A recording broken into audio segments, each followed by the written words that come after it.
The twins arrange a blind date for their dad, only to unknowingly pick their own biological mother. Hello, my very beautiful family. Welcome home to your channel, Mr. Peter Stories, a place where every story is love, and every word is from my heart. But today, I'm hurting. Fake channels are stealing my voice, my stories, my hard work. They pretend to be Mr. Peter while I stay up late, pouring my soul into every line. It's painful, but I won't give up, because I have you. Let me pray for you before we begin. Dear Lord, bless my beautiful family. Cover them with peace, surround them with love. Heal their hearts, lift their spirits, and provide for every need. Touch their homes with joy, and let miracles find them. Protect their children, bless their dreams, and let them never feel alone. In Jesus' name, amen. Family, please subscribe, like, comment, I stand with Mr. Peter, and share this in your WhatsApp group or anywhere you can. If you see fake channels, unsubscribe and report them. Let's begin this story with nothing but love. The mastermind's lightning cracked across the sky, illuminating the sleek glass walls of the Rivera hillside home for a brief electric moment. Rain drummed against the expansive windows, creating a symphony that echoed throughout. The modern architectural marvel. Inside, 10-year-old identical twins, Zephyr and Atlas Rivera, huddled over a glowing tablet screen, their faces bathed in blue light. "This is definitely the one," Atlas whispered, his finger hovering over a profile photo of a striking woman with sea-green eyes and an enigmatic smile. "Look at how she explains coral reef conservation. Dad would totally geek out over that." Zephyr nodded, brushing his dark curls away from his face, the same unruly curls his twin and father shared. "Her profile says she's never been married. No kids either." He frowned slightly. "I wonder why. She seems awesome." Thunder rumbled outside as if in agreement, and both boys instinctively glanced toward the studio wing where their father, Orion, worked late into the night as usual. The award-winning architect had built them this stunning glass sanctuary nestled against the mountainside, with panoramic views of the valley and forest below. But lately, the vastness of the house only emphasized what was missing. "Dad needs this," Atlas said firmly, tapping the screen to select the profile. "Remember last night? I caught him looking at that old box of photos again." Zephyr's expression darkened. "The one with the woman he tries to hide from us?" He was crying, Atlas. Actually crying. The twins had never seen their father cry before. That night, Orion Rivera was strength personified, the man who carried them both up the mountain trail when they were tired, who built elaborate tree houses and taught them to swim against strong currents. The sight of him sitting alone in the soft glow of his desk lamp, shoulders shaking as he traced a finger over a faded photograph, had shaken them to their core. "That settles it," Atlas declared, straightening his glasses with determination. "Operation Heal Dad's Heart begins now." He started to type a message from their father's profile, which they'd created 3 weeks earlier after borrowing his phone while he showered. Zephyr peered over his brother's shoulder, reading aloud in a whisper, "Your work with marine ecosystems sounds fascinating. I've always believed architecture should honor and enhance natural environments rather than competing with them. Maybe we could exchange ideas sometime." He nodded in approval. "Not too eager. Sounds exactly like Dad. Smart." Atlas hit send with a flourish. Now we wait. But waiting wasn't the twins' strong suit. After refreshing the screen 17 times in 2 minutes, they were rewarded with a response. "She answered," Zephyr hissed, nearly dropping the tablet. In excitement, the response from Dr. Lyra Valencia, Ph.D., was prompt and intriguing. "Your Rivera glasshouse was featured in Architectural Digest last year, wasn't it? I kept that issue. The way you designed that coastal project to collect rainwater and create artificial reef structures beneath the foundation was brilliant. I'd love to hear more about your sustainability approach. The boys stared at each other. With wide eyes. She knows Dad's work, Atlas whispered reverently. It's a sign. A floorboard creaked down the hallway, and both boys scrambled to hide the tablet under a throw pillow. Their father appeared in the doorway, his tall frame silhouetted against the soft lighting of the corridor. At 42, Orion Rivera cut, an impressive figure. Powerful shoulders, strong jawline, now covered in the short beard he'd grown in recent years, and eyes that Architects magazines had once described as visionary. But those eyes now carried shadows beneath them, and the smile lines had been joined by others that spoke of solitude and quiet resignation. "Shouldn't you two be asleep?" "It's almost midnight," he said, his deep voice gentle despite the reprimand. "We're watching the lightning," Zephyr replied smoothly. The twins had perfected the art of half-truths. Orion's expression softened. "Nature's greatest architect," he mused, walking toward the wall of windows, "creating masterpieces in seconds that disappear just as quickly." The twins exchanged knowing glances. Their father always waxed poetic about design when he was distracted, a good sign for their covert operation. "Dad," Atlas ventured carefully, "are you happy?" The question hung in the air, unexpected and weighty. Orion turned from the storm viewing. With surprise, "What kind of question is that?" He crossed to the sectional couch where they sat, lowering himself between them. "Of course I'm happy. I have you two troublemakers, don't I?" "But are you lonely?" Zephyr pressed, uncharacteristically direct. A flash of something, pain, perhaps, crossed Orion's features before he masked it with a chuckle. "Who has time to be lonely with deadline pressures and two sons who apparently never sleep?" He ruffled their hair simultaneously, a practice move developed over years of parenting identical boys. "Now seriously, Bed, you have your robotics tournament tomorrow." After extracting promises of immediate sleep, Orion kissed their foreheads and left. The moment his footsteps faded, the tablet reappeared. He didn't answer the question, Atlas noted shrewdly. "Which means yes," Zephyr concluded. "Very lonely." They resumed their scrutiny of Lyra Valencia's profile. Her accomplishments were listed. Modestly, groundbreaking research on coral rehabilitation, development of an artificial reef system now implemented worldwide, guest lecturer at prestigious universities. Her few personal details mentioned a love of underwater photography, jazz, piano, and spicy food. No mention of her past, Atlas observed, scrolling through the limited information. It's like her life began 15 years ago with her first research paper. Zephyr's eyes narrowed thoughtfully. Everyone has a past. She's hiding something. Or running from something, Atlas added. Another lightning bolt illuminated the room as they examined her photos more carefully. Lyra releasing a rehabilitated sea turtle, Lyra accepting an environmental award, Lyra laughing on a research vessel. In each image, despite her smile, her sea-green eyes held a hint of melancholy. "She's perfect," Zephyr declared suddenly. "Because she's smart. Because she's sad too." Zephyr pointed to her eyes in the photos. "See, she's lonely just like Dad." The twins crafted a careful response from their father's account, and within an hour, a natural conversation was flowing.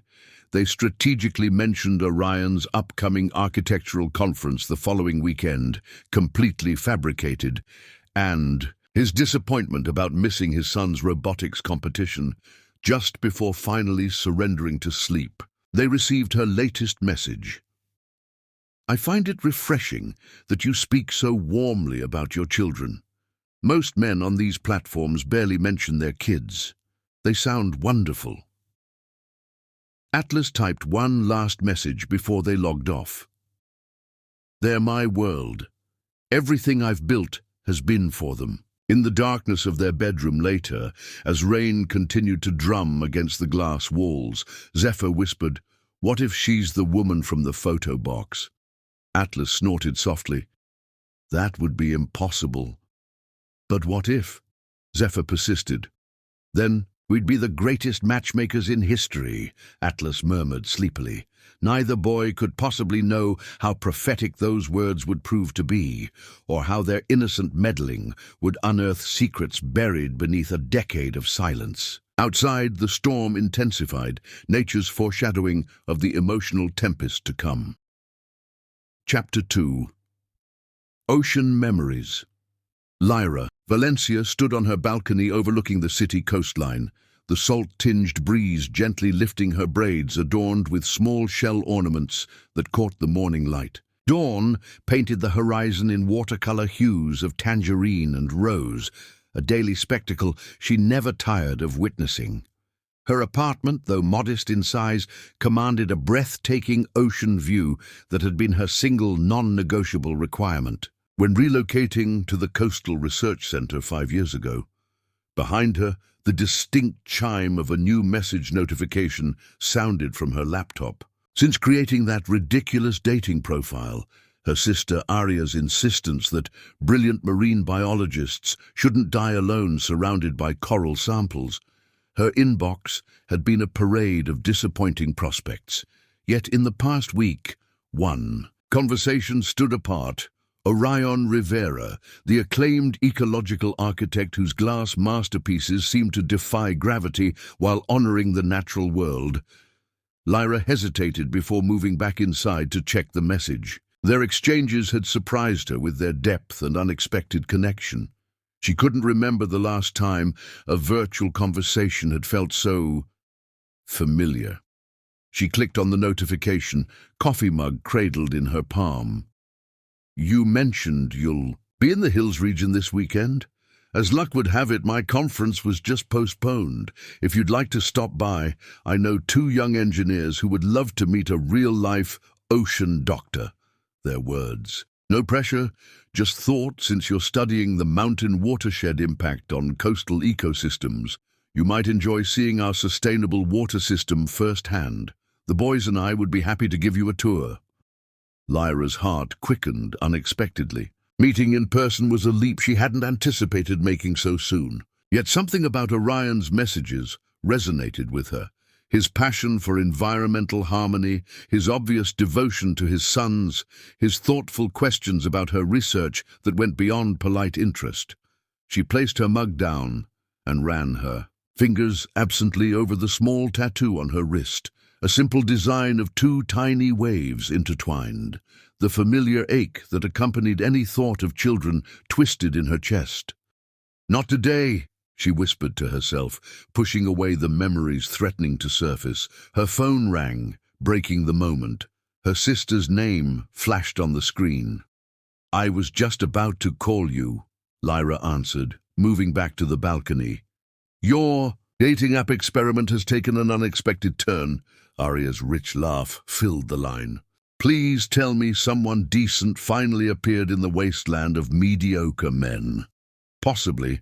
It's that architect I mentioned, Orion Rivera. The glass house guy. The one who designs those gorgeous eco-buildings that collect rainwater and have solar everything? Aria sounded impressed. Isn't he that ridiculously attractive man who was on the cover of Architecture Today last year? Dark curly hair, piercing eyes, looks like he could build you a house with his bare hands. Lyra rolled her eyes.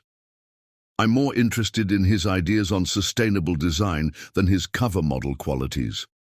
Liar, Aria teased. So what's the unexpected turn? He's invited me to visit his home.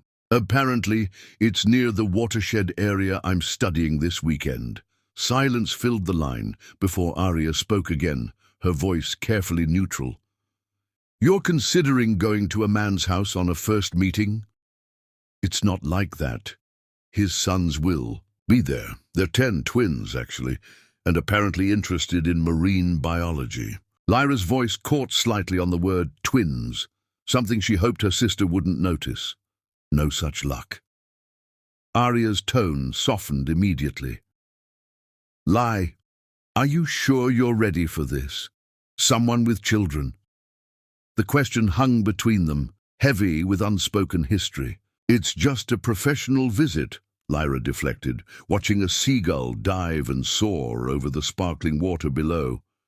"Besides, it's been 10 years. I can't avoid children forever." "That's not what I meant, and you know it," Arya sighed. "Just be careful with your heart, and send me his address and all the details before you go." After promising to text the information later, Lyra ended the call and turned back to her laptop. Her cursor hovered over the reply button as uncertainty crept in. The sensible response would be to decline, suggest meeting in a public place first, maintain the professional boundaries she'd perfected over years of academic conferences and research collaborations. Instead, her fingers began to type, "Thank you for the invitation. I'd be interested in seeing your water conservation system, and I'd be happy to answer any questions your sons have about marine ecosystems. Saturday afternoon would work for me, if that suits your schedule." Before she could reconsider, she hit send and immediately closed her laptop, as if distance from the screen could distance her from the decision. She moved to her bookshelf, fingers tracing along spines until she found what she sought. An issue of Architectural Digest from the previous year. She'd kept it for the feature on sustainable home design, telling herself it was purely professional interest. The magazine fell open naturally to the centerfold spread. The Rivera glass house perched majestically on a hillside, its transparent walls capturing both sunrise and sunset, its design simultaneously imposing and harmonious with the surrounding forest. The article described how the home captured rainwater, utilized geothermal heating, and incorporated living walls of native plants. But it was the photograph of the architect himself that had always caught her attention. Orion standing on the expansive deck, his two small sons at his side, their identical faces bright with mischief and intelligence. Something about those boys had tugged at her from the first moment she saw the image. Perhaps it was their obvious devotion to their father, or the way they stood confidently beside him, clearly beloved and secure in their place in the world. Lyra closed the magazine, pushing aside the familiar hollow ache beneath her ribs. She walked to her home office, where specimens from her latest research expedition were meticulously organized on shelves. Work had been her salvation, her purpose, her excuse. Dr. Lyra Valencia, the youngest recipient of the Oceanic Conservation Award, guest lecturer at prestigious universities worldwide, developer of revolutionary coral reef restoration techniques, what no one in her professional world knew, what she had buried so deeply that sometimes she could almost believe it herself, was that before she was any of those things, she had been something else entirely. She opened her desk drawer and removed a small, weathered box. Inside lay a simple gold band and a faded photograph, its edges soft from handling. She rarely allowed herself to look at it, but today, with the prospect of seeing twin boys near the same age, she needed the reminder of why she'd made the choices that defined her life. The photograph showed a much younger version of herself. Hair in twists, face glowing with an expression of joy she barely recognized anymore. Beside her stood a tall, handsome man with curls falling over his forehead, his arm wrapped protectively around her visibly pregnant form. They stood on a beach at sunset, laughing at some forgotten joke, blissfully unaware of what lay ahead. Lyra's phone chimed with a new notification. With trembling fingers, she returned the photograph to its hiding place before checking the message. "Saturday afternoon is perfect. The boys and I look forward to meeting you. I've attached directions to the house. GPS isn't always reliable in the hills. Drive safely and let me know if you need anything else." Attached was a digital map marked with clear directions to the Rivera glass house. Lyra took a deep breath, trying to quiet the inexplicable nervousness fluttering in her chest. This was simply a professional meeting with an interesting colleague, nothing more. And yet as she gazed out at the endless horizon where sky met ocean, she couldn't shake the feeling that she was standing on the edge of something momentous, about to step off into unknown depths. Outside her window, dark clouds began forming on the distant horizon, the first harbingers of the weekend storm that meteorologists had been predicting. A storm that would soon gather strength, much like the whirlwind of long-buried emotions preparing to break loose in the glass house on the hill. Chapter 3. The Invitation. "Dad, you really need to upgrade your wardrobe," Zephyr commented, holding up one of Orion's countless blue button-downs with a critical expression. "You know they make shirts in other colors, right?" Orion glanced up from his drafting table where he'd been working since dawn, pencil tucked behind his ear. "What are you doing in my closet?" Atlas appeared behind his brother, arms full of discarded options. "We're helping you look presentable. You have a visitor coming today, remember?" Orion's brow furrowed in confusion. "Visitor? The Miyamoto project consultation isn't until next week." The twins exchanged conspiratorial glances. "Dr. Valencia?" Atlas prompted.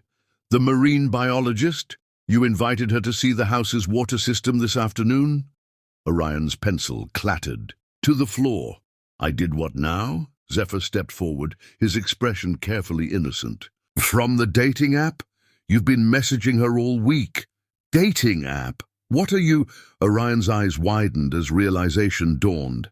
He crossed the room in 3 long strides and crouched before his sons, one hand on each of their shoulders. "What did you two do?" Atlas, ever the strategist, spoke first. "We created a profile for you, but Dad, you've been talking to her yourself for days." "We just facilitated the introduction. You've been impersonating me?" Orion's voice rose in disbelief. "Not exactly," Zephyr countered, chin raised defiantly. "We just wrote the first message.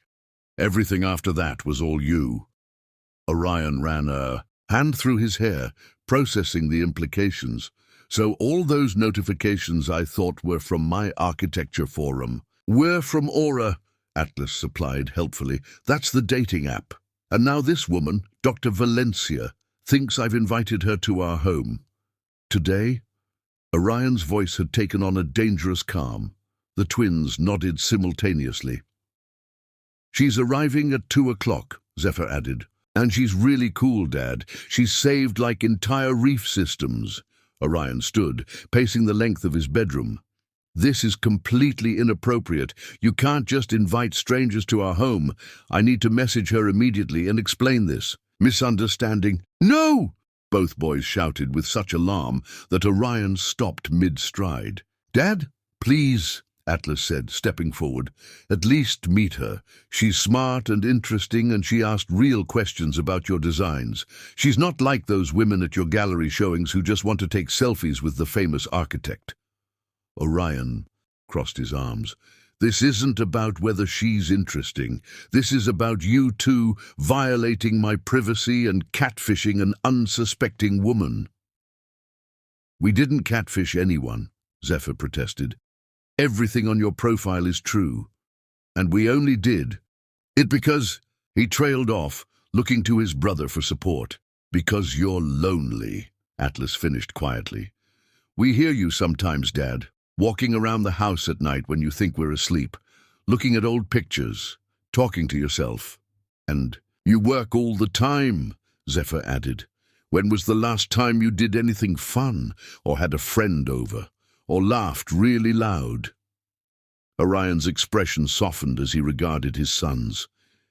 The unfairness of it struck him suddenly. These children worrying about his happiness when it should be the other way around. "I appreciate your concern," he said carefully, "but my social life is not your responsibility.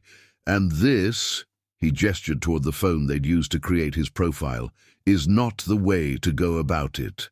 "Just meet her," Atlas pleaded. "One time. If you don't like her, we'll never interfere again. And we'll do all your chores for a month," Zephyr added desperately.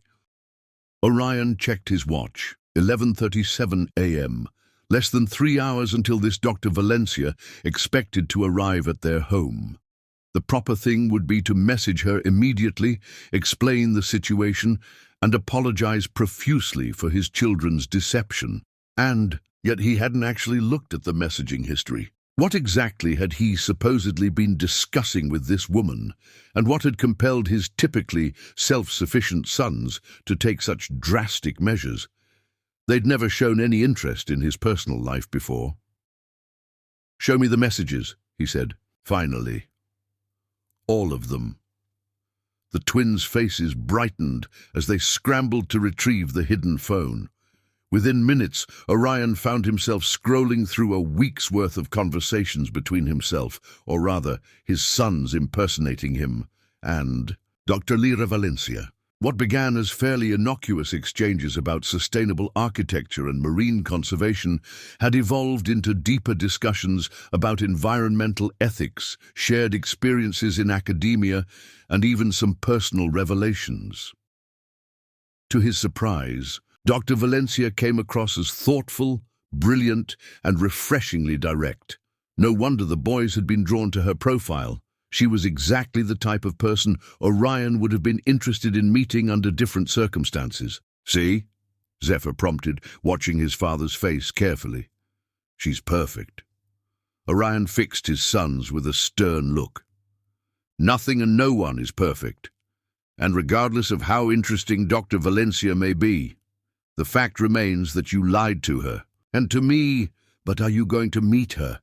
Atlas pressed. Orion sighed deeply. If he cancelled now, Dr. Valencia would have wasted time preparing for this visit. And truthfully, after reading their exchanges, he found himself curious about the woman who had engaged so thoughtfully with his architectural philosophy. "I will meet her," he conceded, raising a hand to silence the boys' cheers. "But only to apologize in person for this deception and to make it clear that you two will face serious consequences." The twins' celebration dimmed only slightly. "What kind of consequences?" Zephyr asked warily. "That depends on how embarrassing this encounter proves to be," Orion replied, returning to the pile of shirts on his bed. He selected a charcoal grey button-down that his sister had given him for his birthday, one of the few non-blue items in his wardrobe. "Both of you will stay in your rooms until Dr. Valencia leaves," he continued, heading toward the shower. "I'll explain the situation to her, apologize, show her the water system, since she's apparently coming to study it for research purposes, and then that will be the end of this little matchmaking scheme." "Understood. Yes, Dad," they murmured in unison, their expressions suggesting they considered this a small price to pay for getting their father to meet Dr. Valencia. As Orion closed the bathroom door, he heard Zephyr whisper dramatically to his brother, "Phase 1, complete." By 1:45 p.m. the house was immaculate. Orion had changed his outfit twice, settling finally on the charcoal shirt with dark jeans, and the twins had been ordered to their rooms with strict instructions not to spy or interfere in any way. Orion paced the open living area, rehearsing his apology. He would be direct but gracious, taking full responsibility while explaining the situation honestly. Dr. Valencia seemed reasonable from their exchanges. Surely she would understand that he had been an unwitting participant in his son's scheme. The wall of screens in his home office displayed security camera feeds from the property's entrance, a necessary precaution for a glass house in a remote location. At precisely 1:58 p.m., a sleek electric vehicle appeared on the winding drive that led up to the house. Orion straightened his shirt and took a deep breath, preparing to greet his unexpected guest with as much dignity as the awkward situation would allow. The car came to a stop in the circular driveway, and the door opened to reveal a woman stepping out, her face momentarily hidden as she reached back into the vehicle for something. When she straightened and turned toward the house, Orion's prepared greeting died in his throat. Even at this distance, even after 10 years, he would have recognized her anywhere. Those distinctive high cheekbones, the graceful curve of her neck, the way she carried herself, head high, shoulders back, a quiet confidence in every movement. Impossibly, inexplicably, Dr. Lyra Valencia was the same woman whose photograph he kept locked away in his desk drawer. The same woman who had walked out of their lives a decade ago, leaving behind twin infant sons and a shattered man who had pieced himself back together for their sake. She was the woman he had loved more than his own life. The woman he had married in a beachside ceremony with sand between their toes and promises that proved as transient as the tide. She was the twins' mother, and she was walking toward his front door, completely unaware that her past awaited her on the other side. Chapter 4. Recognition. The doorbell chimed through the house, a gentle melody that belied the seismic moment it announced. Orion stood frozen, his mind racing through impossibilities. How had Lyra appeared at his doorstep after all these years? What cruel cosmic joke had his sons unwittingly orchestrated? His heart thundered against his ribs as he forced himself forward. With each step toward the door, memories rushed back. Lyra laughing in the waves, Lyra crying in the hospital room, cradling newborn twins, Lyra's note on the kitchen counter. The morning she disappeared from their lives. Through the glass partition beside the door, he could see her silhouette, her braids now shorter than he remembered. Her posture still carrying that researcher's focus, as if perpetually observing, documenting, analyzing. She hadn't noticed him yet, her attention caught by the living wall of native plants beside the entrance. With trembling fingers, Orion pressed the door release. The soft hiss of hydraulics announced his presence before he could find his voice. Lyra turned, a professional smile already forming, a smile that died the instant their eyes met. The research bag she carried slipped from nerveless fingers, hitting the polished concrete with a soft thud. Orion!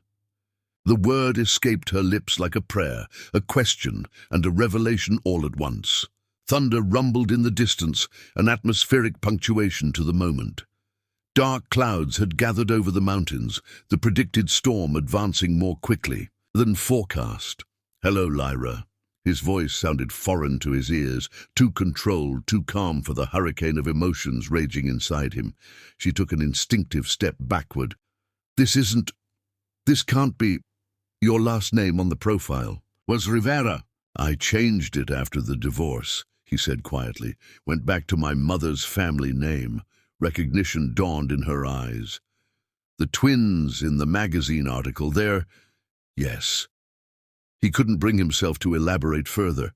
Lyra's hand moved to her throat, fingers splaying against her collarbone, as if to physically hold herself together. "I should go."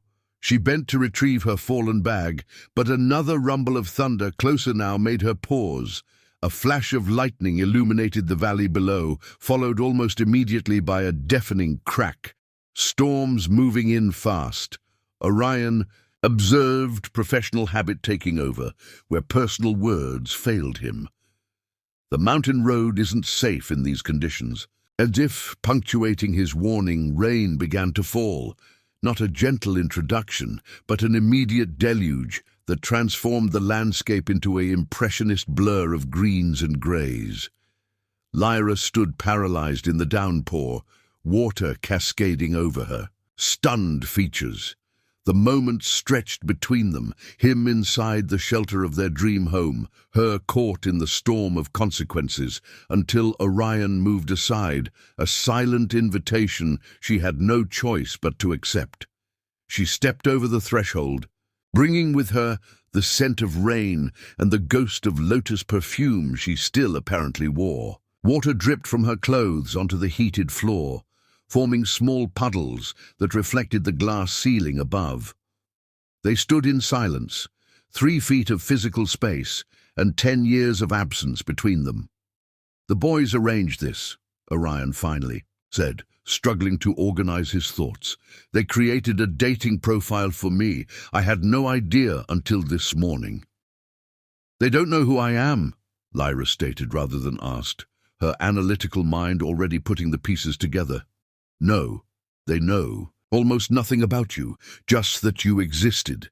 Another flash of lightning, another immediate boom of thunder. The storm had arrived in earnest now, sheets of rain lashing against the glass walls with such force it sounded like thousands of tiny fists demanding entry.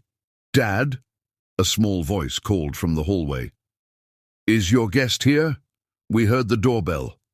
Both adults turned to see Zephyr's curly head peeking around the corner, curiosity warring with the sheepish expression of a child expecting punishment. Lyra's sharp intake of breath was audible even over the storm. Her hand flew to her mouth as she took in the boy's features, a perfect blend of her own and Orion's, the unmistakable imprint of shared DNA. She began, but no further words emerged. Zephyr stepped fully into view, his eyes widening as he took in the elegant woman standing dripping in their entryway. "You're Dr. Valencia, the ocean scientist?" Before either adult could respond, Atlas joined his brother, adjusting his glasses as he assessed their visitor. "You're soaking wet. Dad, shouldn't you offer her a towel or something?" The simple, childish prompting broke the paralysis that had gripped Orion. "Yes, of course. I'll get you something dry, Lyra. Dr. Valencia." "Thank you," she managed, her eyes never leaving the twins. The boys, meanwhile, were practically vibrating with excitement. Previous orders to remain in their rooms, apparently forgotten in the thrill of meeting their online discovery in person. "I'm Atlas," the bespectacled twin announced, stepping forward with an outstretched hand. "And this is my brother Zephyr. We've read all about your work with coral reef restoration." Lyra shook his hand automatically, her composure visibly crumbling as she felt the small, warm palm against hers. "It's nice to meet you both." "Did you really swim with a great white shark?" Zephyr asked, bouncing slightly on his toes. "Was it scary?" Orion returned with a towel and a set of dry clothes.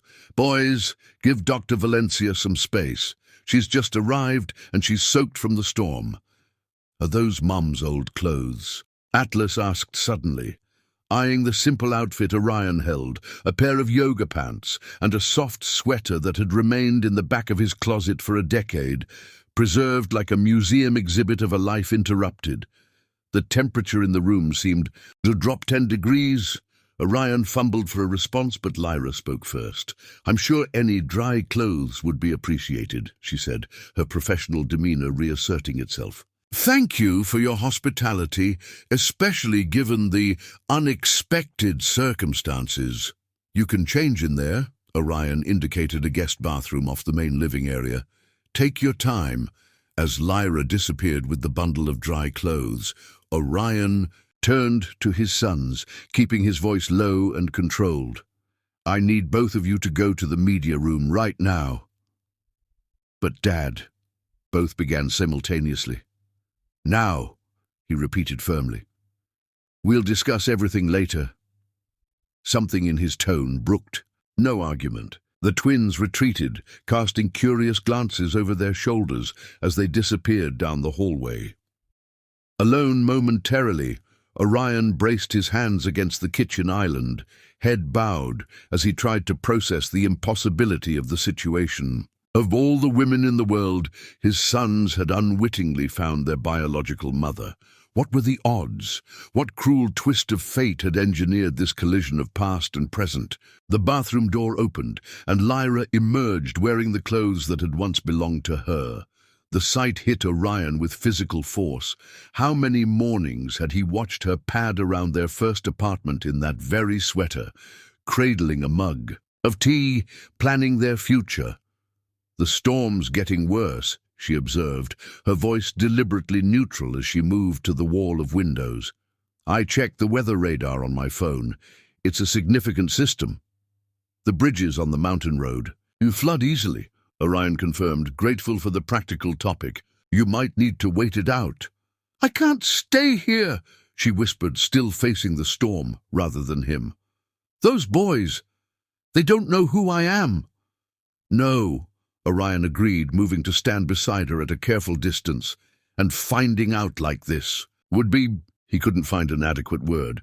"Traumatic," Lyra supplied, "for everyone involved." A particularly violent gust of wind hurled rain against the glass with such force that Lyra instinctively stepped back. Orion's hand moved reflexively to steady her, making contact with her elbow for a brief moment before they both pulled away. "As if burned. I should never have accepted this invitation," Lyra said, hugging herself.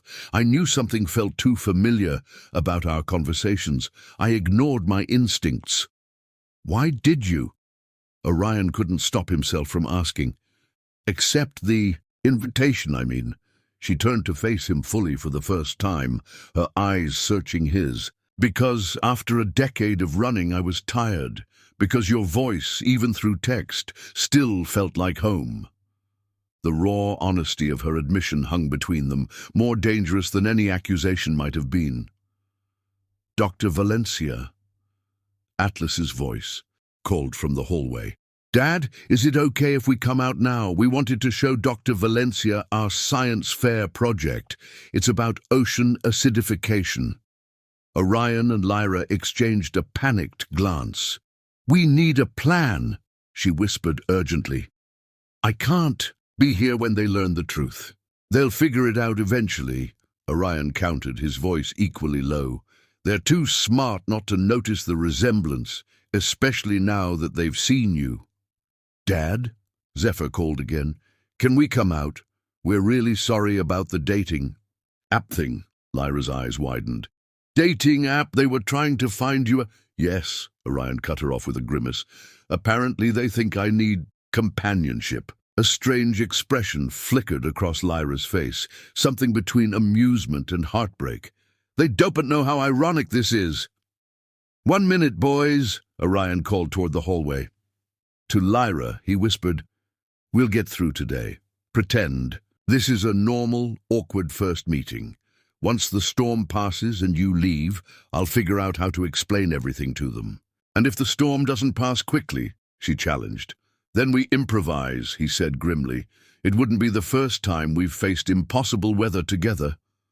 The shared memory of another storm, the hurricane that had trapped them in a coastal research station during their first year together, passed between them like an electrical current. "Come on out, boys," Orion finally called, taking several steps away from Lyra to establish a careful distance. "Dr. Valencia would love to see your project while the storm passes." The twins bounded into the room, earlier contrition forgotten. In their excitement, they carried a detailed model of a coral reef ecosystem, complete with LED lighting that simulated different pH levels. As they launched into an enthusiastic explanation, Orion watched Lyra's face. Behind her careful smile and scientific questions, he could see the truth in her eyes, the agonizing recognition of what she had walked away from, the sons she had never known, the life that had continued without her. Outside, the storm intensified, trapping them all in a glass house filled with truths too fragile to touch and questions too heavy to ask. But nature, like the past, could not be held at bay forever, and this tempest, both atmospheric and emotional, would leave nothing unchanged in its wake. Chapter 5. Truths and Consequences. And this part shows what happens when excess carbon dioxide gets absorbed by the ocean, Atlas explained, pointing to a section of their model where the miniature coral had been painted a sickly white. "The water becomes more acidic, and the coral can't form its calcium carbonate skeleton properly. It's called coral bleaching," Zephyr added eagerly. "The coral expels the algae living inside its tissues, and then it starves to death." "That's extremely accurate," Lyra managed, her scientific mind automatically engaging despite the emotional turmoil churning inside her. "Your understanding of marine biochemistry is impressive for your age." The twins beamed under her praise, exchanging triumphant glances. Atlas adjusted his glasses in a gesture so familiar that Lyra had to look away momentarily. It was the same unconscious habit Orion had during graduate school whenever he received validation for his theories. "We won first prize at the state science fair," Zephyr declared proudly. "Dad helped with the engineering, but we did all the research ourselves." "That's wonderful," Lyra said, genuine admiration in her voice. Her eyes flickered to Orion, who stood silently by the kitchen island, watching the interaction with an unreadable expression. "Your father must be very proud." "Where are my manners?" Orion interjected suddenly, clearly desperate to break the charged atmosphere. "Can I offer anyone refreshments? Tea? Hot chocolate for the storm?" "Hot chocolate," the twins chorused enthusiastically. "I'll help," Lyra offered, rising from her kneeling position beside the science project. She needed a moment away from the boys' penetrating gazes, so similar to her own that it felt like looking into temporal mirrors. In the kitchen area, she and Orion moved in a careful dance of avoidance, the spacious layout suddenly feeling claustrophobic. "They're brilliant," she whispered, as she reached for mugs from a cabinet, the same blue ceramic ones she'd selected for their first apartment, she realized with a jolt. "Yes," Orion agreed, his back to her as he heated milk on the induction stovetop. "They take after their mother." The words hung between them, layered with meanings neither could fully unpack in the moment. A thunderous boom shook the house, followed by the abrupt cessation of the humming refrigerator and recessed lighting. The room dimmed to the natural, grey illumination of the storm-darkened sky filtering through the glass walls. "Power outage," Orion stated calmly. "The backup generator should kick in momentarily." As if on cue, essential systems reactivated, security, minimal lighting, climate control. But before the full power could restore, a second explosive thunderclap coincided with a blinding flash directly outside the eastern glass wall. "Lightning! Strike!" Orion muttered, moving quickly to the smart home control panel. "Too close for comfort." The twins appeared beside Lyra, their earlier bravado momentarily replaced by the vulnerability of children in an uncertain situation. "Is the house safe, Dad?" Atlas asked, his voice smaller than before. "Perfectly safe," Orion assured him.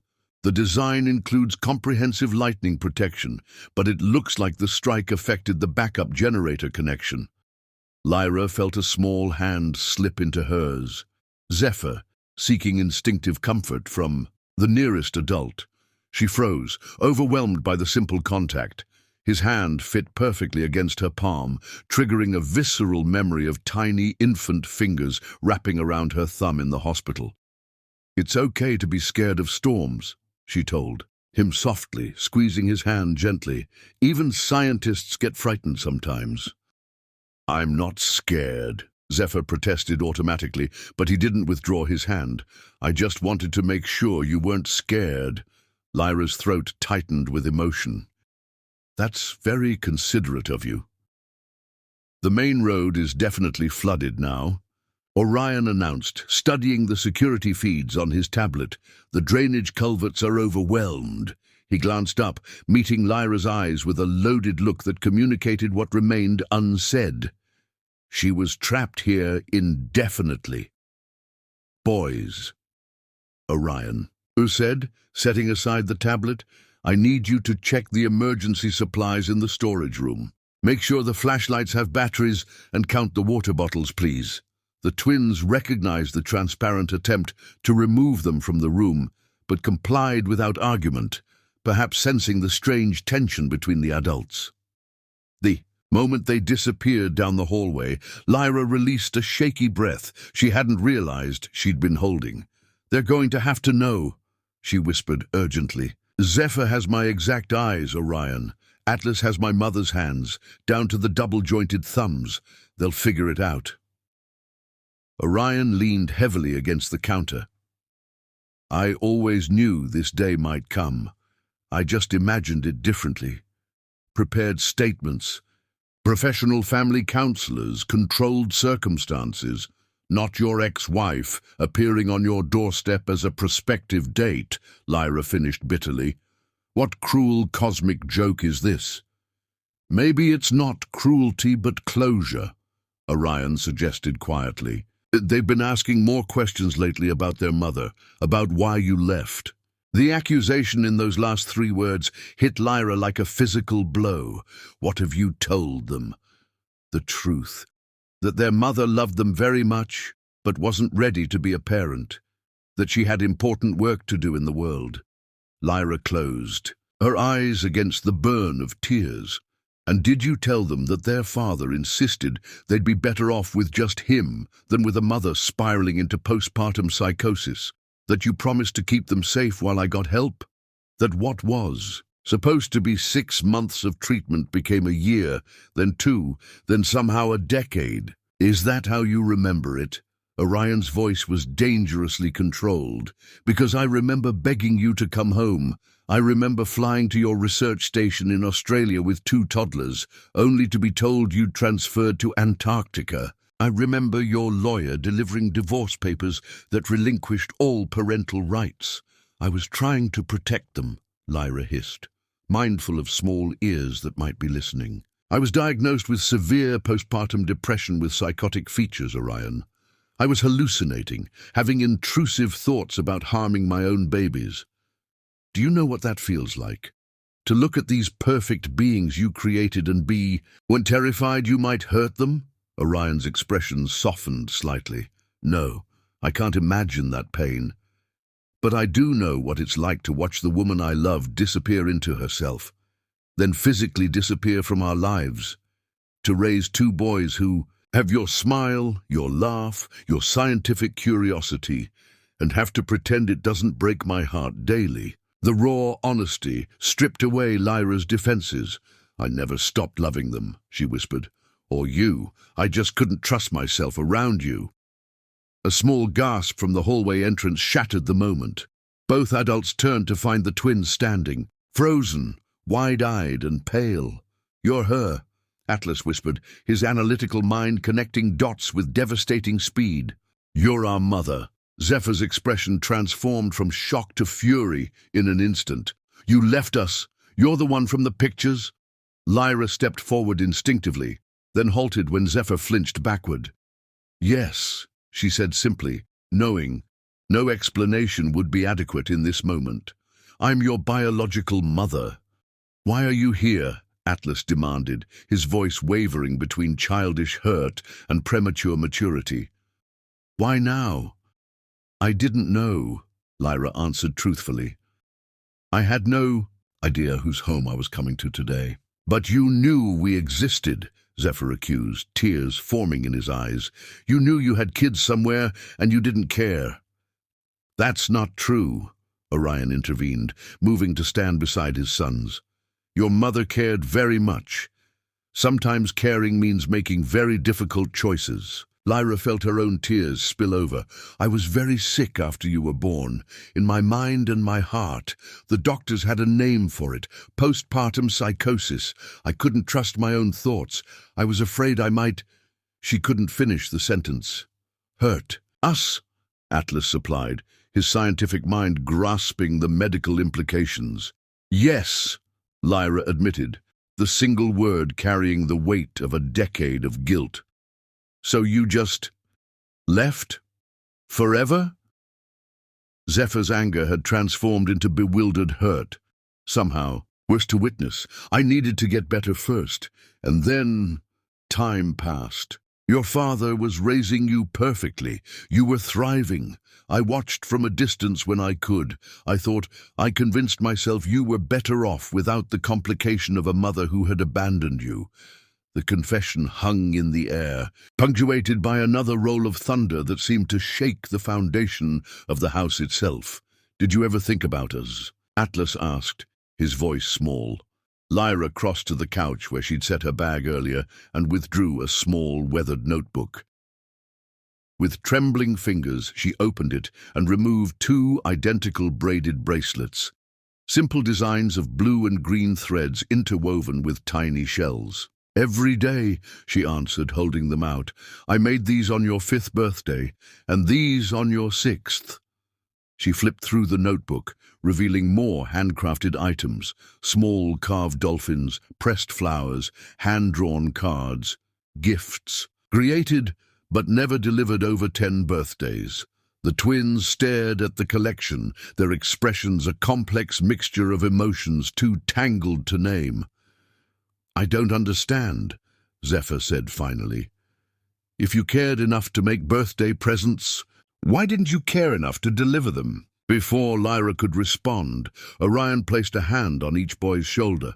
"This is a lot to process for everyone. Maybe we should take a breath. Your mother and I made adult decisions that had nothing to do with how much either of us loves you." "She's not our mother," Zephyr declared, pulling away from his father's touch. "She's just some lady who happened to give birth to us." The words struck Lyra with physical force, though she had expected nothing less. "You're right to be angry," she said, quietly. "I've imagined this moment 1,000 times, and I never expected forgiveness." "Boys," Orion said firmly, "go to your rooms for a bit while Dr. Valencia and I talk. This isn't a punishment. We all need some space to think." "But Dad," they began in unison. "Please," he added, his tone gentle but brooking no argument. After a moment of tense silence, the twins retreated, Atlas casting an unreadable glance over his shoulder before they disappeared down the hallway. Alone again, Orion and Lyra stood in the half-light of the storm-darkened house, the weight of a decade of separation and secrets pressing down upon them. "I've made a mess of everything," Lyra whispered, sinking onto the couch, the notebook of undelivered birthday gifts clutched to her chest. "We both have," Orion countered, sitting beside her but maintaining a careful distance. "What happens now?" Lyra looked up at the man she had once planned to grow old with, the father of her children, the road not taken. "I don't know, but I think the storm is making the decision for us in the short term." As if in agreement, a particularly violent gust of wind hurled rain against the glass walls with renewed force, and somewhere in the distance they heard the unmistakable crack of a tree splitting. The power could be out for days, Orion acknowledged, and the roads might be impassable until the crews clear them. "So we're trapped here, together." Lyra's laugh held no humor. "The universe has a twisted sense of irony, or timing," Orion suggested. 10 years is a long time to avoid a conversation." Lyra studied his face. Older now, lines at the corners of his eyes, a sprinkle of silver in his dark curls. But still, essentially the same man she had fallen in love with in graduate school. The same man who had held her through panic attacks during pregnancy. The same man who had begged her to stay when she was drowning in postpartum darkness. "Where do we even begin?" she asked softly. Outside, the sky darkened further as the storm settled in for what meteorologists had predicted would be a multi-day event. Inside, 2 estranged parents faced the prospect of navigating an equally turbulent emotional landscape, with 2 wounded children caught in the center of a tempest neither nature nor time had prepared them for. Chapter 6. Weathering the storm. The storm's fury increased as evening approached, transforming the modern glass marvel into an island amid nature's chaos. Inside, another kind of tempest brewed as the newly reunited family navigated their unexpected collision. Orion stood at the kitchen counter, methodically chopping vegetables for dinner, a simple task that offered structure amid emotional turmoil. From the corner of his eye, he observed Lyra sitting cross-legged on the living room floor, carefully examining the twins' science fair project. She maintained a respectful distance from the boys, who had retreated to the opposite end of the room with tablets and sullen expressions. "The circulation system you've designed here is remarkably accurate," Lyra commented, pointing to the water flow mechanism in their model. "Did you build this yourself?" Atlas looked up reluctantly. Despite his hurt and confusion, scientific curiosity won out. We used Dad's 3D printer for the base components and added the pumps from an old aquarium. Kit! The hardest part was calibrating the pH sensors, Zephyr added, then caught himself, remembering he was supposed to be angry, and returned his attention to his tablet with exaggerated focus. Orion recognized the familiar pattern. Zephyr, emotional, and quick to anger but equally quick to forgive. Atlas, analytical and reserved, processing internally before reaching conclusions. They were navigating this impossible situation in characteristically different ways. Dinner in 20 minutes, Orion announced, providing structure to the awkward evening. Boys, please set the table. The twins complied with minimal grumbling, their ingrained sense of responsibility overriding their desire to remain aloof. Lyra approached the kitchen area hesitantly. Can I help with anything? I've got it under control, Orion replied. More curtly than intended, he softened his tone. But thank you. She nodded, understanding the complex choreography of the moment. He needed control over something when everything else felt chaotic. Dad, Atlas called from the dining area, we only have 3 place settings. Should I get another for? He trailed off, uncertain how to address Lyra. The simple domestic question carried the weight of an existential one. Was she a guest? Family? Something undefined? 4 settings, please, Orion confirmed quietly. Lightning illuminated the dining area through the glass walls, followed by thunder so immediate and powerful they felt it in their chests. The lights flickered ominously. That was close, Zephyr observed, his scientific interest momentarily outweighing his emotional state. This storm system is unusual for the season, Lyra noted, falling into the comfortable territory of meteorological analysis. The atmospheric instability is the house plunged into darkness. Everyone stay where you are, Orion instructed calmly, his voice steady in the sudden blackness. The auxiliary power should activate for essential systems. Dim emergency. Lights flickered on along the baseboards, providing minimal illumination. Orion retrieved flashlights from a kitchen drawer with practiced efficiency. The backup generator might have been damaged by that lightning strike, he explained, handing lights to each person. I should check the system. I'll come with you. Atlas volunteered immediately, ever the assistant engineer. Me too, Zephyr added, unwilling to be left behind, particularly with Lyra. Orion hesitated, looking between his sons and their mother. Separating seemed unwise, given the emotional volatility, but the practical matter required attention. We'll all go, he decided. The generator housing is attached to the garage. The small procession moved through the dimly lit house, flashlight beams creating dancing shadows. Lyra walked behind the 3 Rivera men, acutely aware of her outsider status in this well-rehearsed family unit. The garage connected to the main house through a short breezeway of reinforced glass that now vibrated with the storm's intensity. Rain lashed sideways, creating an almost solid wall of water against the transparent surface. Watch your step, Orion cautioned as they crossed into the cavernous garage space. Lyra faltered momentarily as the flashlight beam revealed the contents. Along with Orion's electric vehicle stood a trio of mountain bikes in graduated sizes, kayaks hanging from ceiling racks, and a modest sailboat in winter storage.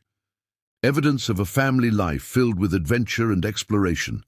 A life she had no part in. The generator housing stood against the far wall. Orion opened the access panel and began a systematic examination, while the twins held flashlights, offering commentary and suggestions with the comfortable familiarity of routine collaborators. Looks like the transfer switch was damaged, Orion concluded, adjusting something inside the panel. I can bypass it temporarily, but we'll need a replacement part, which we can't get until the road's clear, Atlas observed pragmatically. Correct. We'll have limited power for now, Enough for refrigeration, some lighting, and essential systems. No internet or entertainment centers until we can repair this properly. Zephyr groaned dramatically. No internet? During a storm lockdown with... He caught himself before completing the thought. Casting a sideways glance at Lyra, the unfinished sentence hung in the air, more powerful than if he'd completed it.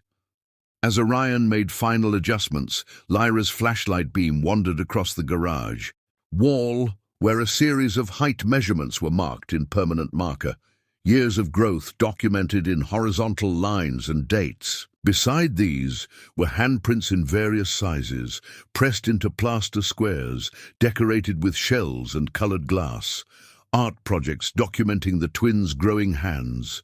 A lump formed in her throat as she realized what she was seeing, a physical timeline of everything she had missed. "Got it!" Orion announced as minimal power hummed back to life. "That should hold until the storm passes." The family returned to the main house, where Orion resumed dinner preparations by flashlight and camping lantern.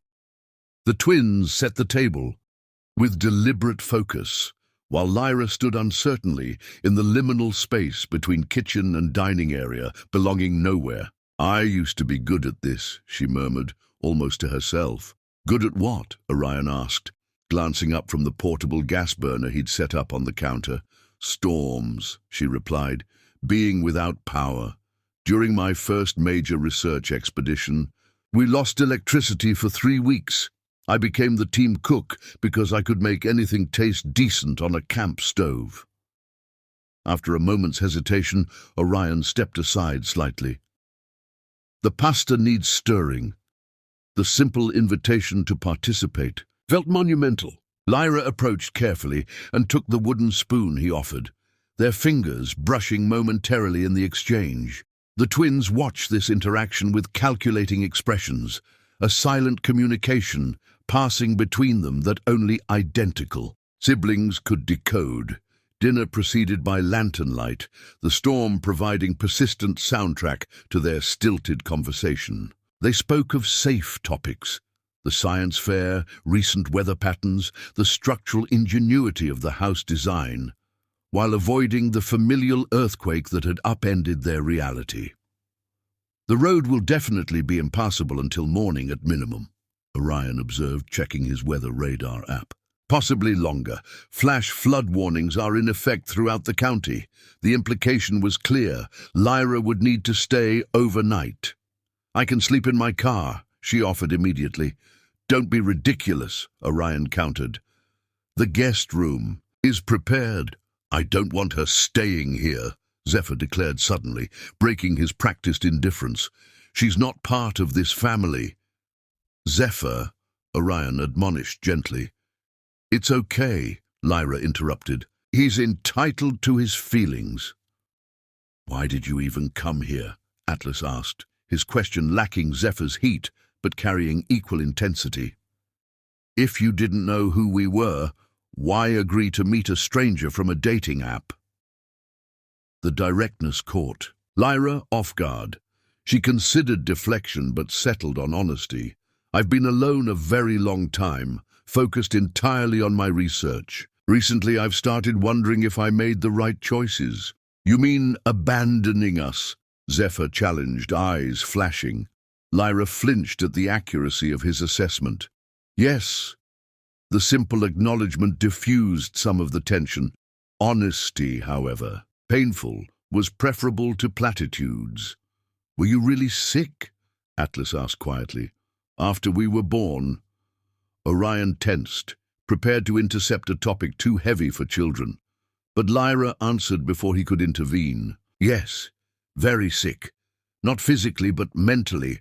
I had something called postpartum psychosis, a severe condition that affected my thoughts and perceptions. I became convinced I would harm you both unintentionally." She spoke carefully, balancing truth against age-appropriate explanation. "But you could have come back after you got better," Zephyr persisted. "I should have," Lyra admitted. "That was my mistake. I convinced myself you were better off without me, that inserting myself into..." Your lives after years away would only confuse and hurt you. I was a coward. The stark self-assessment hung in the air, challenging contradiction. None came. Did you ever check on us? Atlas asked, scientific curiosity driving his questioning. Lyra hesitated, glancing at Orion, who nodded almost imperceptibly. Permission to continue this fragile truth-telling. Yes, I followed your father's architectural career in publications. When that magazine did the feature on this house last year, I saw your picture. I knew you were healthy and happy. She hesitated before adding, I also contribute to your college, in funds anonymously. Your father didn't know. Orion's eyebrows rose in surprise. This was news to him. So you were watching us from a distance, like some kind of science experiment? Zephyr's voice cracked with emotion. No, Lyra whispered, more like stars I couldn't reach. The poetic confession silenced even Zephyr momentarily. A tremendous crash from outside interrupted the moment, the distinctive sound of a tree falling. Nearby. That was close, Orion said, moving to the windows. Through the darkness and rain, they could make out the shadowy outline of a large pine that had toppled at the edge of the property. Will it damage the house? Atlas asked, scientific curiosity momentarily overriding emotional tensions. No, it's well beyond the structural perimeter, Orion assured him, but it may have taken down power lines, which explains why the main electricity hasn't returned. We should check the roof catchment system, Atlas suggested. With this much rainfall, the filters might be overwhelmed. Good thinking. Orion nodded appreciatively. But that can wait until morning. It's getting late, and it's been a challenging day for everyone. The understatement hung in the air, almost comical in its inadequacy. Where will Dr. Valencia sleep? Atlas asked, deliberately using her professional title, a small psychological distance from the maternal label he wasn't ready to employ. The guest room at the end of the east hallway is prepared, Orion replied. Boys, you should get ready for bed. We'll sort everything else in the morning. The twins exchanged glances, communicating silently, as they often did in moments of uncertainty. Can we talk to you alone first, Dad? Zephyr requested, casting a pointed look at Lyra. Of course. Orion turned to Lyra. The guest room is down that hallway, last door on the left. There should be everything you need, but let me know if something's missing. Lyra recognized the dismissal. Thank you. Good night, Atlas Zephyr. I know this has been unexpected and difficult. I'm truly sorry for the disruption. The twins acknowledged her with awkward nods, neither quite meeting her eyes. As Lyra retreated down the hallway, she heard Zephyr's voice, pitched low, but still carrying in the open concept space. Dad, what happens now? Is she going to try to be our mom or something? She didn't remain to hear Orion's response. Some truths were too tender for eavesdropping. The guest room was minimalist but comfortable, designed with the same attention to detail evident throughout the house. A wall of glass faced the forest, now invisible in the storm-blackened night, except when lightning illuminated the thrashing trees. Lyra sat on the edge of the bed, suddenly exhausted beyond measure. From her bag, she withdrew the small notebook of undelivered birthday presents, a decade of maternal love expressed in secret, tangible artifacts of her greatest regret. A soft knock interrupted her thoughts. "Come in," she called, hastily wiping away tears. Orion entered, carrying additional blankets and a battery-powered lantern. The temperature might drop overnight with the limited power. These should help. Thank you. She accepted the offerings. Careful to avoid contact with his hands, Orion lingered in the doorway, clearly wrestling with unspoken thoughts. "They're remarkable," Lyra said quietly. "You've done an incredible job raising them." "They are remarkable," he agreed, "and they're resilient, but this is a lot to process.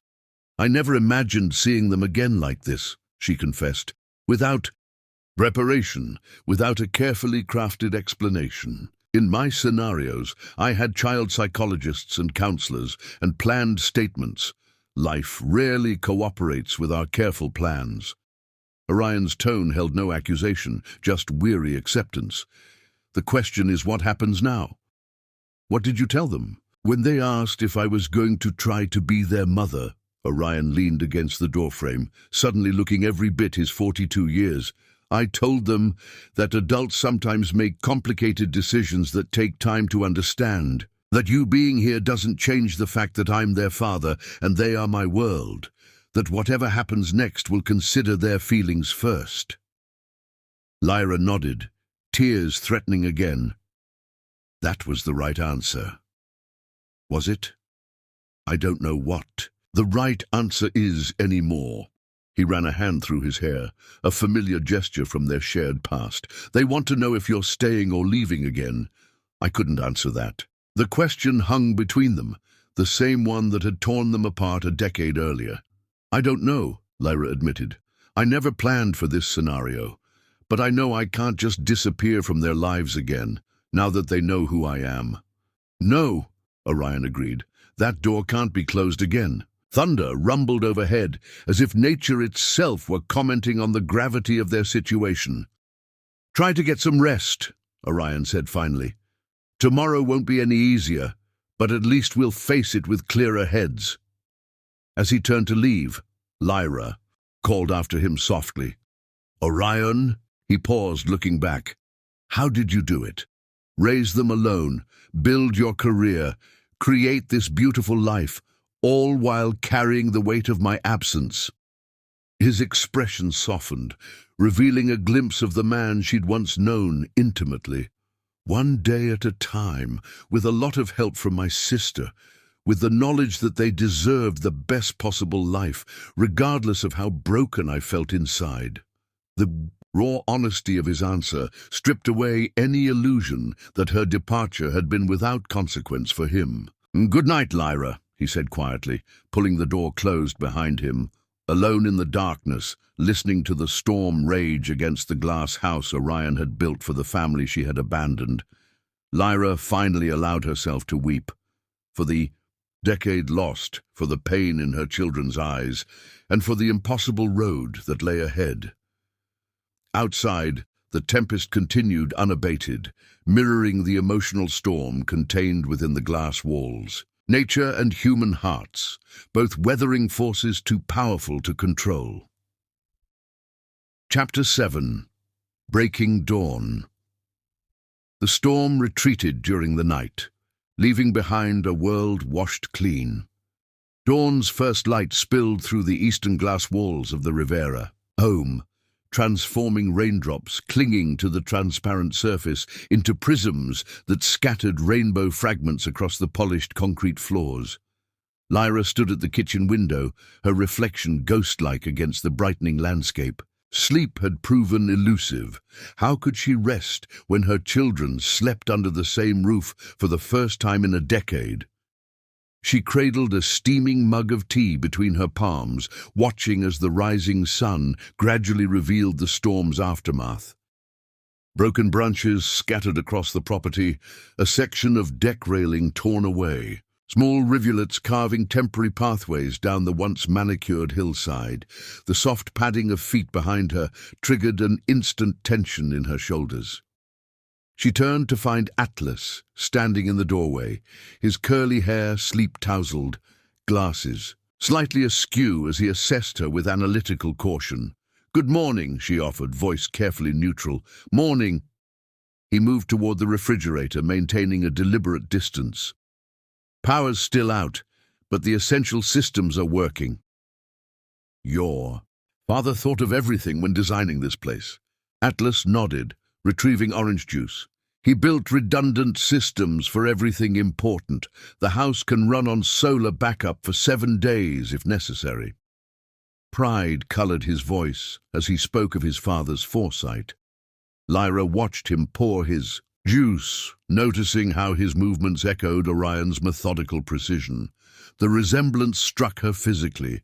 This child who was half her, yet wholly formed by a life she hadn't shared. "You can ask me questions." she said softly when she caught him studying her between sips. "I'll answer anything you want to know." The offer hung between them. Atlas adjusted his glasses, a gesture so reminiscent of his father that Lyra's chest tightened with recognition. "Why marine biology?" he finally asked, surprising her with the scientific rather than emotional inquiry. A small smile found its way to her lips despite the tension.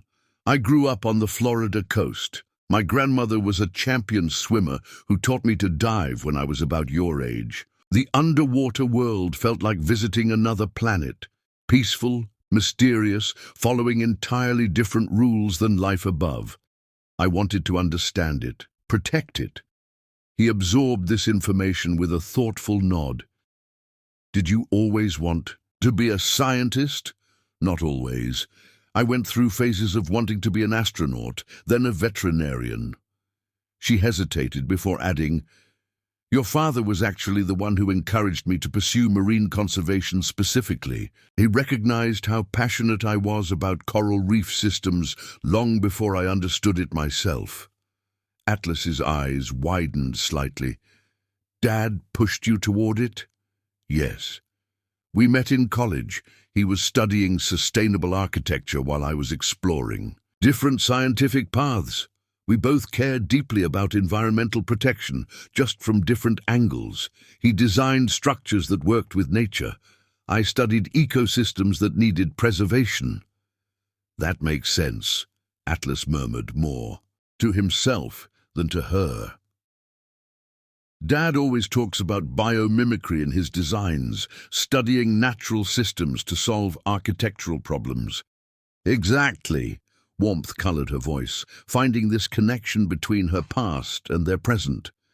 "Your father and I used to stay up late discussing how coastal developments could incorporate reef protection.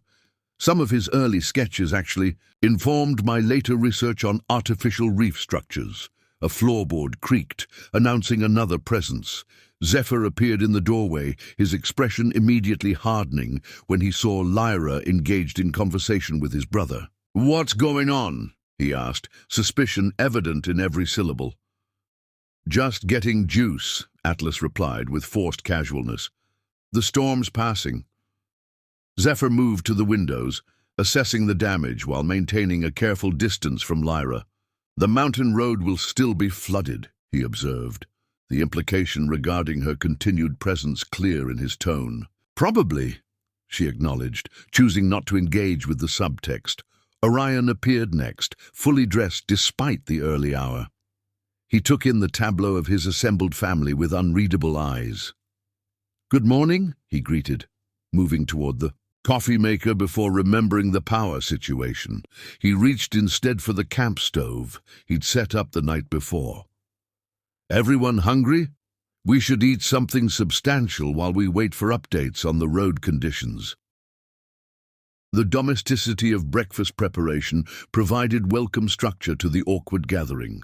Orion assigned tasks with practiced efficiency, Zephyr cracking eggs, Atlas setting the table while he managed the camp stove. Lyra stood uncertainly until Orion handed her a packet of freeze-dried berries to rehydrate, a simple task that nevertheless included her in the family routine. As they worked, sunlight strengthened, illuminating the rain-washed landscape outside. Water droplets on the glass walls created prismatic effects, filling the space with dancing rainbows.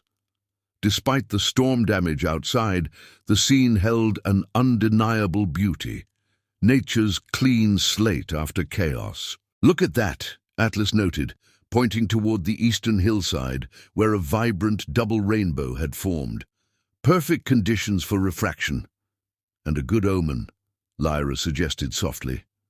"Are you superstitious, Dr. Valencia?" Zephyr asked, his tone somewhere between genuine curiosity and challenge. "Not exactly superstitious," she replied thoughtfully, "but I believe in signs from nature. When you spend enough time observing natural systems, you start to see patterns and messages that others might miss." "Dad says that's called pareidolia." The Tendency to find meaningful patterns in random stimuli, Atlas offered, displaying his characteristic hunger for knowledge. Your father is scientifically correct, as usual, Lyra acknowledged with a small smile toward Orion, who was focused intently on the eggs he was scrambling. But sometimes, recognizing patterns helps us make sense of chaos, even if the meaning comes from within us rather than the pattern itself. That's quite philosophical for breakfast conversation, Orion commented, serving the eggs onto 4 plates. They ate mostly in silence, the rainbow outside gradually fading as the sun rose higher. The simple meal in the aftermath of emotional and atmospheric storms felt strangely significant. Their first shared family meal in a decade, impromptu and imperfect. We should check the property for damage, Orion suggested, as they cleared the dishes. Make sure the drainage systems are handling the runoff properly. Can I check the weather sensors? Atlas asked eagerly. I want to download the storm data for my meteorology project. Good idea. Zephyr, would you inspect the east side retaining wall? Make sure there's no erosion undermining the foundation. The twins nodded, clearly accustomed to post-storm protocols. Orion turned to Lyra with careful formality. Would you like to join the inspection? You might have insights about the watershed impact that would be valuable. The invitation, though professionally framed, represented an opening, a chance to witness her sons in their element, to participate in family routine rather than observe from the periphery. I'd appreciate that, she replied, equally formal. They dispersed to their assigned tasks, pulling on rain boots and light jackets from the mudroom. As they stepped onto the deck, Lyra noticed a complex model partially visible through the workshop windows, something that looked like a miniature underwater habitat. What's that project in the workshop? She asked, curiosity overcoming caution.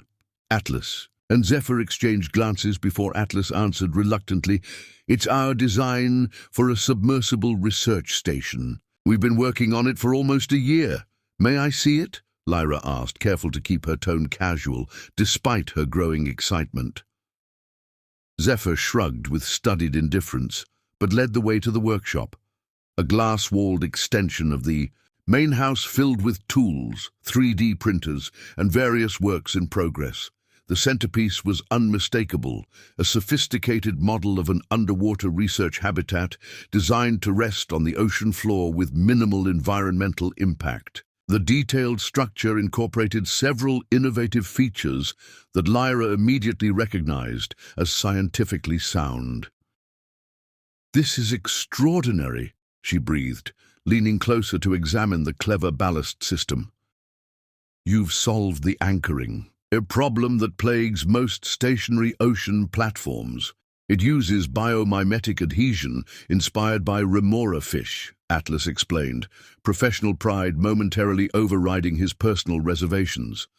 The attachment points create temporary bonds with rock surfaces without damaging reef structures, and the external shell uses photosynthetic panels that cultivate algae for both oxygen production and data collection.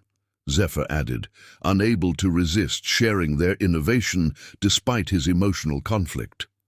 The habitat becomes part of the ecosystem it's studying. Lyra looked between the twins and their creation, momentarily speechless.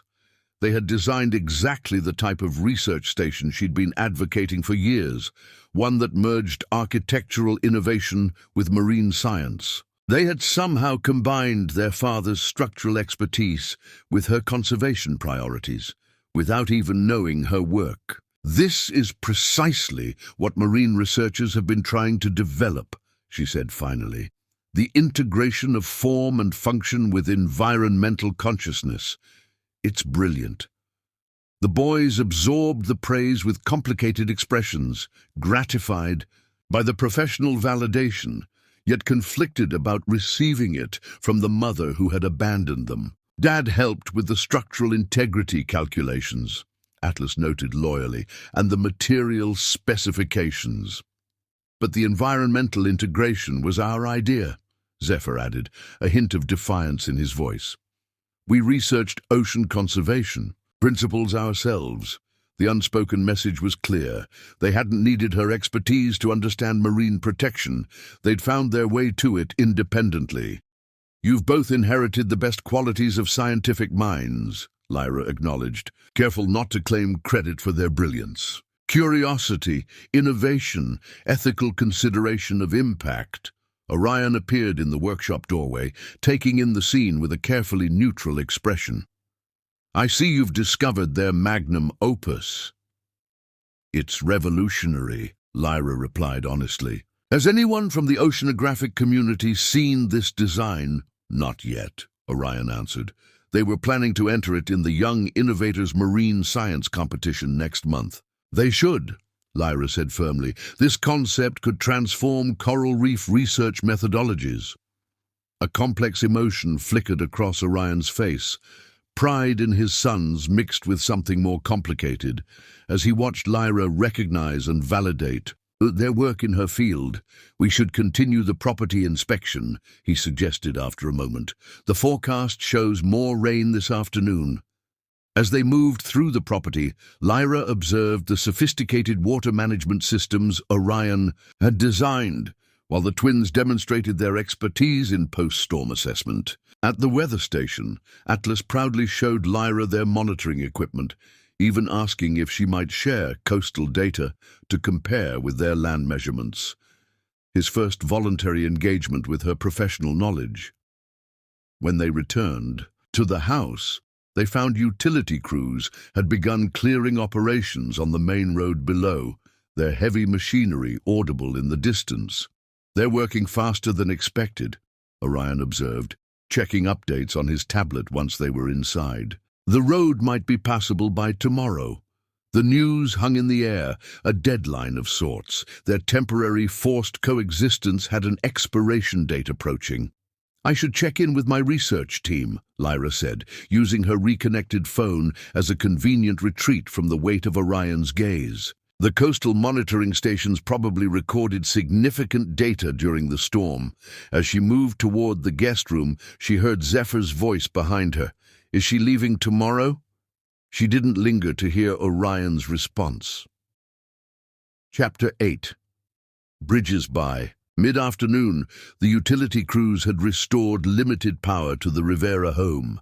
Lights flickered on, the refrigerator hummed back to life, and most significantly, internet connectivity returned, instantly reconnecting the isolated family to the outside world. Lyra sat at the kitchen island, scrolling through urgent messages from her research team. The coastal monitoring stations had sustained considerable damage during the storm, and as project director, her presence was needed immediately.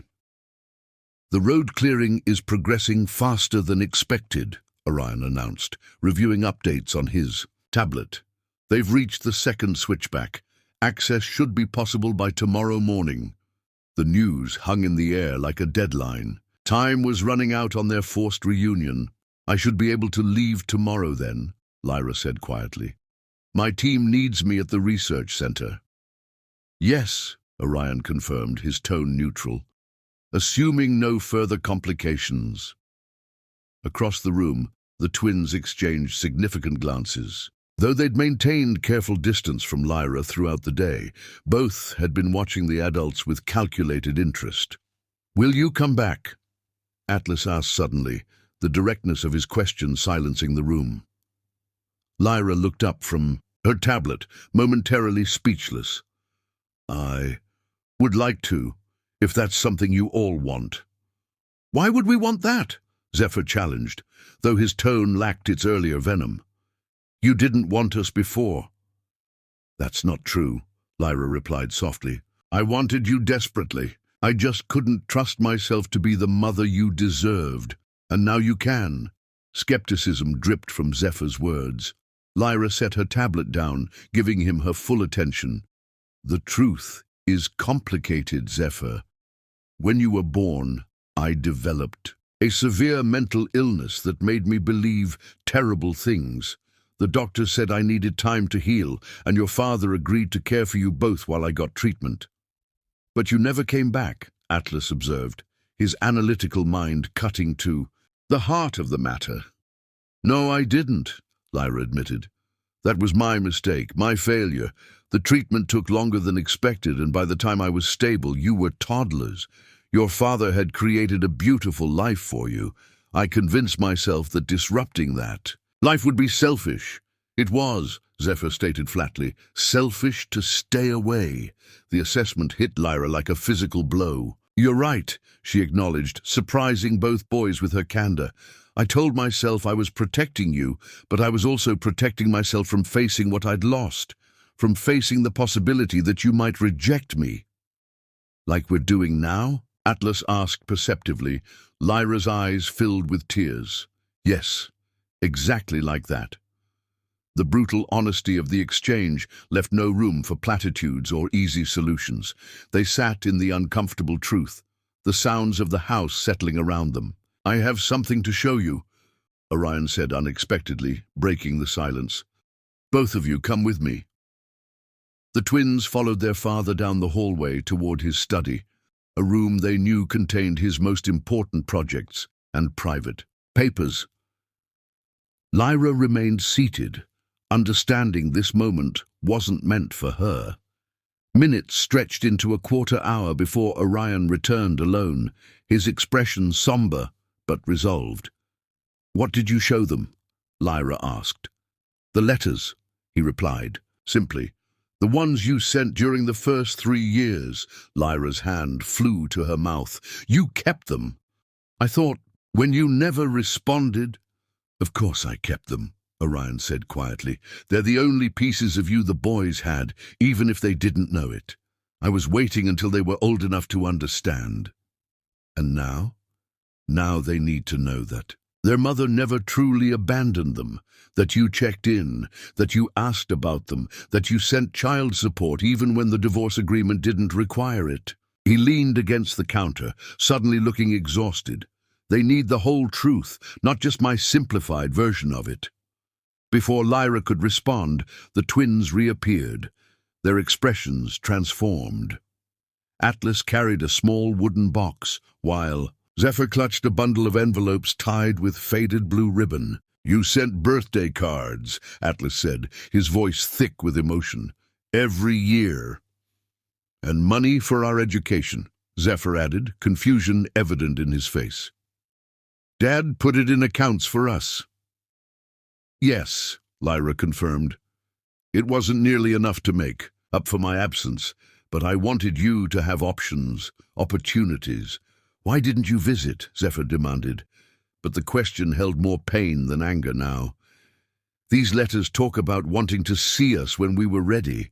Your father and I agreed that any visit would be on your terms, when you were old enough to understand the situation.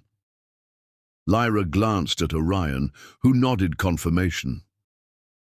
We thought it would be confusing for you to have a mother who appeared occasionally and then left again. So instead, we had no mother at all, Zephyr concluded, his logic devastating in its simplicity. That wasn't the intention, Orion interjected gently. We thought we were protecting you both. From what? From knowing her? Atlas gestured toward Lyra. From having two parents who cared about us, even if one couldn't live with us. The criticism landed squarely on both adults, leaving them without adequate defense. In their efforts to shield the twins from confusion and pain, they had created a different kind of wound, the ache of unnecessary absence. You're right, Orion. Acknowledged. We made a mistake. He looked to Lyra, including her in this shared responsibility. We thought we were doing what was best, but we should have given you more credit, more choice. Can we still have a choice? Atlas asked, his voice small but determined. About what happens next? Absolutely, Lyra replied instantly. What do you want? The twins exchanged a long look, communicating in that wordless way that identical siblings often develop. We want to know you, Atlas said finally, not just as Dr. Valencia, the marine biologist, but as our mother, Zephyr finished, the word clearly difficult for him to say, but slowly, not all at once. Lyra nodded, tears spilling freely now. I would like that very much. However you want to proceed, at whatever pace. Feels comfortable. You need to go back to your research center tomorrow, Atlas stated pragmatically. But maybe you could come back next weekend. We have a robotics competition on Saturday. The simple invitation, so casually offered yet so profound in its implications, momentarily robbed Lyra of speech. She'll be there, Orion answered when Lyra couldn't. If that's what you both want, we do, Atlas confirmed, while Zephyr gave a tentative nod. And maybe, Atlas continued, warming to the idea, you could show us your research center sometime? I've been designing an underwater monitoring system for my science project, and I'd like to see how the professionals do it. I would be honored. Lyra managed, finding her voice. The center has an education program every other Saturday. You'd both be welcome any time. Zephyr, still clutching the letters, asked the question that had clearly been weighing on him. Are you and Dad getting back together? Both adults froze at the direct inquiry. That's not, Orion began. We haven't discussed, Lyra said simultaneously. The twins watched their stammering parents with identical expressions of skepticism. We just want to know the plan, Atlas clarified. So we're prepared. Orion recovered first. There is no plan yet. This reunion was unexpected for everyone. Your mother and I need time to figure out what this means for all of us. But whatever we decide, Lyra added firmly, it will include both of you in the conversation. No more adult decisions that affect you without your input. This promise seemed to satisfy the twins, at least temporarily. The tension in the room eased slightly as a new, fragile understanding began to take shape between them. Outside, the sounds of clearing operations continued as crews worked to reopen the mountain road. Inside, a different kind of clearing was underway. The removal of decade-old barriers between a mother and her sons, the building of bridges across a chasm of absence and misunderstanding. By evening, as they prepared another meal together, this time with functioning appliances, the atmosphere had shifted. The guarded hostility had given way to cautious curiosity. Zephyr asked Lyra about her diving experiences, while Atlas inquired about her education path. Small questions, tentative connections, the first tender shoots of relationship emerging from long dormant seeds. As darkness fell, they gathered on the deck to observe the stars emerging in the clear post-storm sky. Orion pointed out constellations to the boys, a familiar nighttime ritual. When Lyra quietly identified a satellite tracking across the darkness, explaining its oceanographic monitoring purpose, the family completed the circle, science and wonder binding them in this moment of fragile new beginning. Later, as the twins prepared for bed, Lyra found herself alone with Orion in the kitchen, the weight of the day's revelations and reconciliations hanging between them. Thank you, she said simply, for keeping those letters, for showing them to the boys, for giving me a chance to explain. Orion leaned against the counter, his expression unreadable in the dim light. I always intended for them to know you someday. I just imagined it happening differently. Life rarely follows our careful plans. Lyra echoed his words from the previous night. What happens now, Orion? Between us? He met her gaze directly, decades of complicated history reflecting in his eyes. I don't know. You hurt me more deeply than I thought possible when you left. For years, I was just going through the motions for the boys' sake, building this life, this career, this home. It was all for them. And now, she whispered, now I need to consider what's best for them and for me. He ran a hand through his hair, that familiar gesture she'd always loved. We can't just pick up where we left off, Lyra. Too much has happened.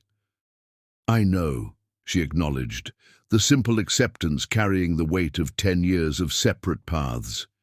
But maybe we can find a new way forward for all our sakes. No promises were made, no declarations offered. But as they stood in the quiet kitchen of the house that should have been their shared home, something shifted between them. Not forgiveness. Not yet. but the first fragile foundation for whatever might come next. Chapter 9.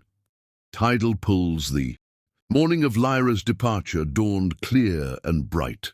Road crews had worked through the night, and by breakfast, the mountain route had been declared passable for essential travel. The storm's physical isolation was officially ending. Lyra packed her few belongings in the guest room, carefully folding the borrowed clothes that had once been hers. Each item carried memories: the soft sweater she had worn on early morning, walks with Orion during their first year of marriage, the yoga pants she had lived in during her pregnancy. How strange that these artifacts of their shared past had remained in this home, preserved like museum pieces of a life interrupted. A soft knock at the door pulled her from these reflections. "Come in," she called, hastily wiping away unexpected tears. Atlas entered, carrying a small object wrapped in tissue paper. He shifted awkwardly from foot to foot before extending it toward her. "I made this for you." "Well, finished it this morning, but I've been working on it for a while." Lyra accepted the gift, carefully unwrapping the delicate tissue to reveal a small, intricate model of a coral reef system, complete with tiny fish species crafted from colored glass and wire. "Atlas, this is extraordinary," she breathed, examining the detailed construction. "You captured the symbiotic relationships perfectly."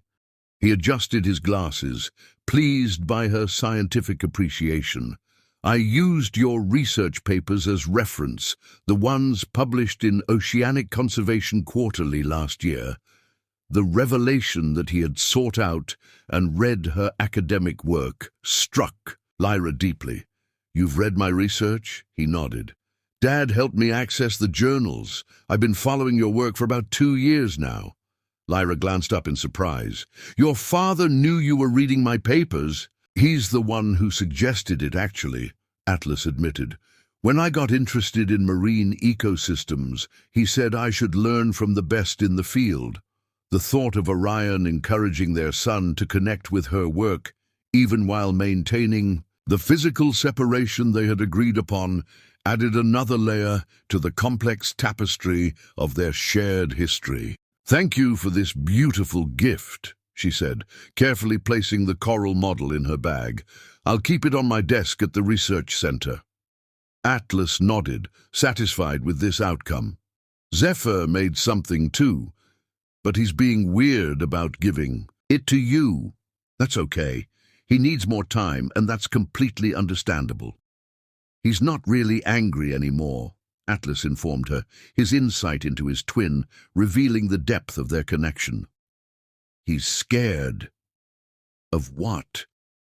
"That you'll disappear. Again, that this was just because of the storm, and once you leave, you won't come back." The astute observation from a 10-year-old boy humbled Lyra. "I promise you, Atlas, I'm coming back. If you and your brother want me in your lives, nothing will keep me away this time." "Dad says promises to children are sacred contracts." He replied seriously. "Your father is absolutely right." She held his gaze steadily. "And I make this promise with complete intention to honor it." Satisfied, Atlas turned to leave, pausing at the doorway. "Zephyr is in the greenhouse.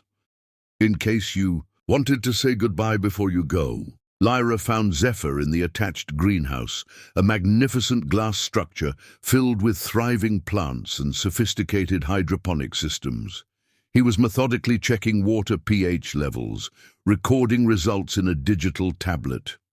Unlike his brother's direct approach, Zephyr's emotional struggle played across his expressive features as he pretended not to notice her arrival. "Your garden is impressive," Lyra said by way of greeting. Zephyr glanced up, his initial wariness giving way to reluctant pride. "We're experimenting with different growing conditions for coastal vegetation. Some of these species can help prevent beach erosion." "Smart application," she commented, genuinely impressed by the environmental focus. "Is this part of a school project?" "No, just personal interest." He adjusted a nutrient feed, avoiding eye contact. Dad says some of these plants might be useful for his next coastal housing project. Your father always did think holistically about his designs. Lyra moved closer, examining a particularly healthy specimen of sea oats. These are thriving under your care. Plants are easier than people, Zephyr observed, the philosophical comment surprising from a 10-year-old. They tell you exactly what they need if you pay attention. That's very insightful. People are certainly more complicated. Yeah. He finally met her eyes. Like when someone says they're leaving to get better, but then they don't come back, even when they are better. The direct confrontation was pure Zephyr, emotional, unfiltered, straight to the heart of his pain. I deserve that, Lyra acknowledged quietly. And you deserve an honest answer. The truth is, Zephyr, I convinced myself that staying away was better for you and Atlas, that you had a stable, happy life with your father, and my reappearance would only confuse and disrupt that stability. But that was your choice, not ours, he pointed out, his logic devastating in its simplicity. Yes, and it was the wrong choice. She met his accusation with complete acceptance. I can't change the past 10 years, but I can promise you this. From now on, you and Atlas get a say in our relationship. If you want me in your lives, I'll be here. If you need space, I'll respect that too. Zephyr considered this, his expression thoughtful as he processed her words. Finally, he reached into his pocket and pulled out a small woven bracelet, green and blue threads interlaced with tiny shells. I made this last night, he said, extending it toward her. Atlas said you had made similar ones for our birthdays. Lyra accepted the bracelet with trembling fingers, recognizing the pattern as nearly identical to the ones she had created for their 5th birthday.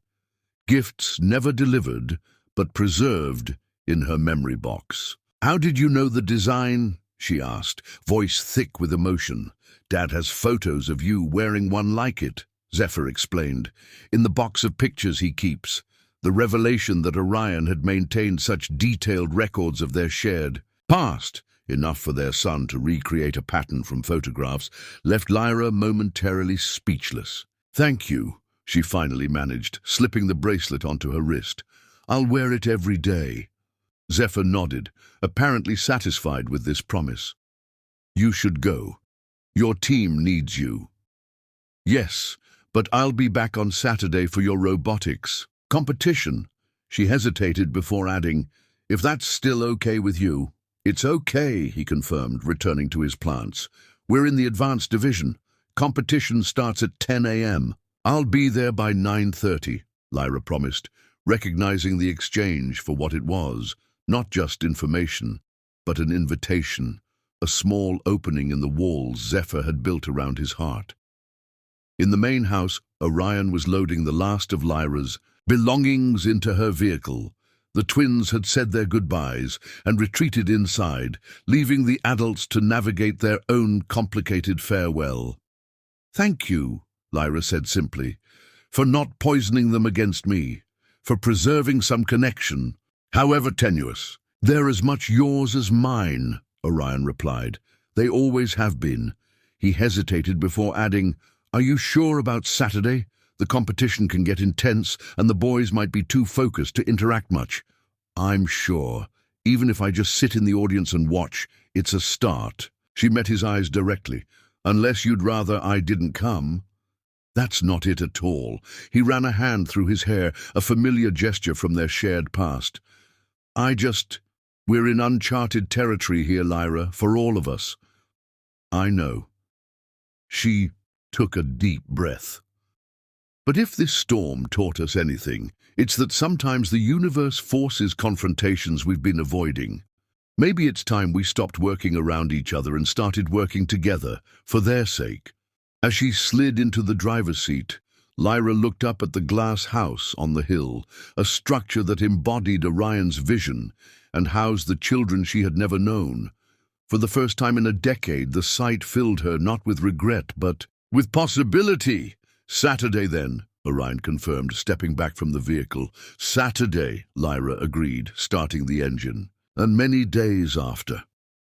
As she drove down the winding mountain road, navigating between crews still clearing debris, Lyra felt the tidal pull of opposing forces.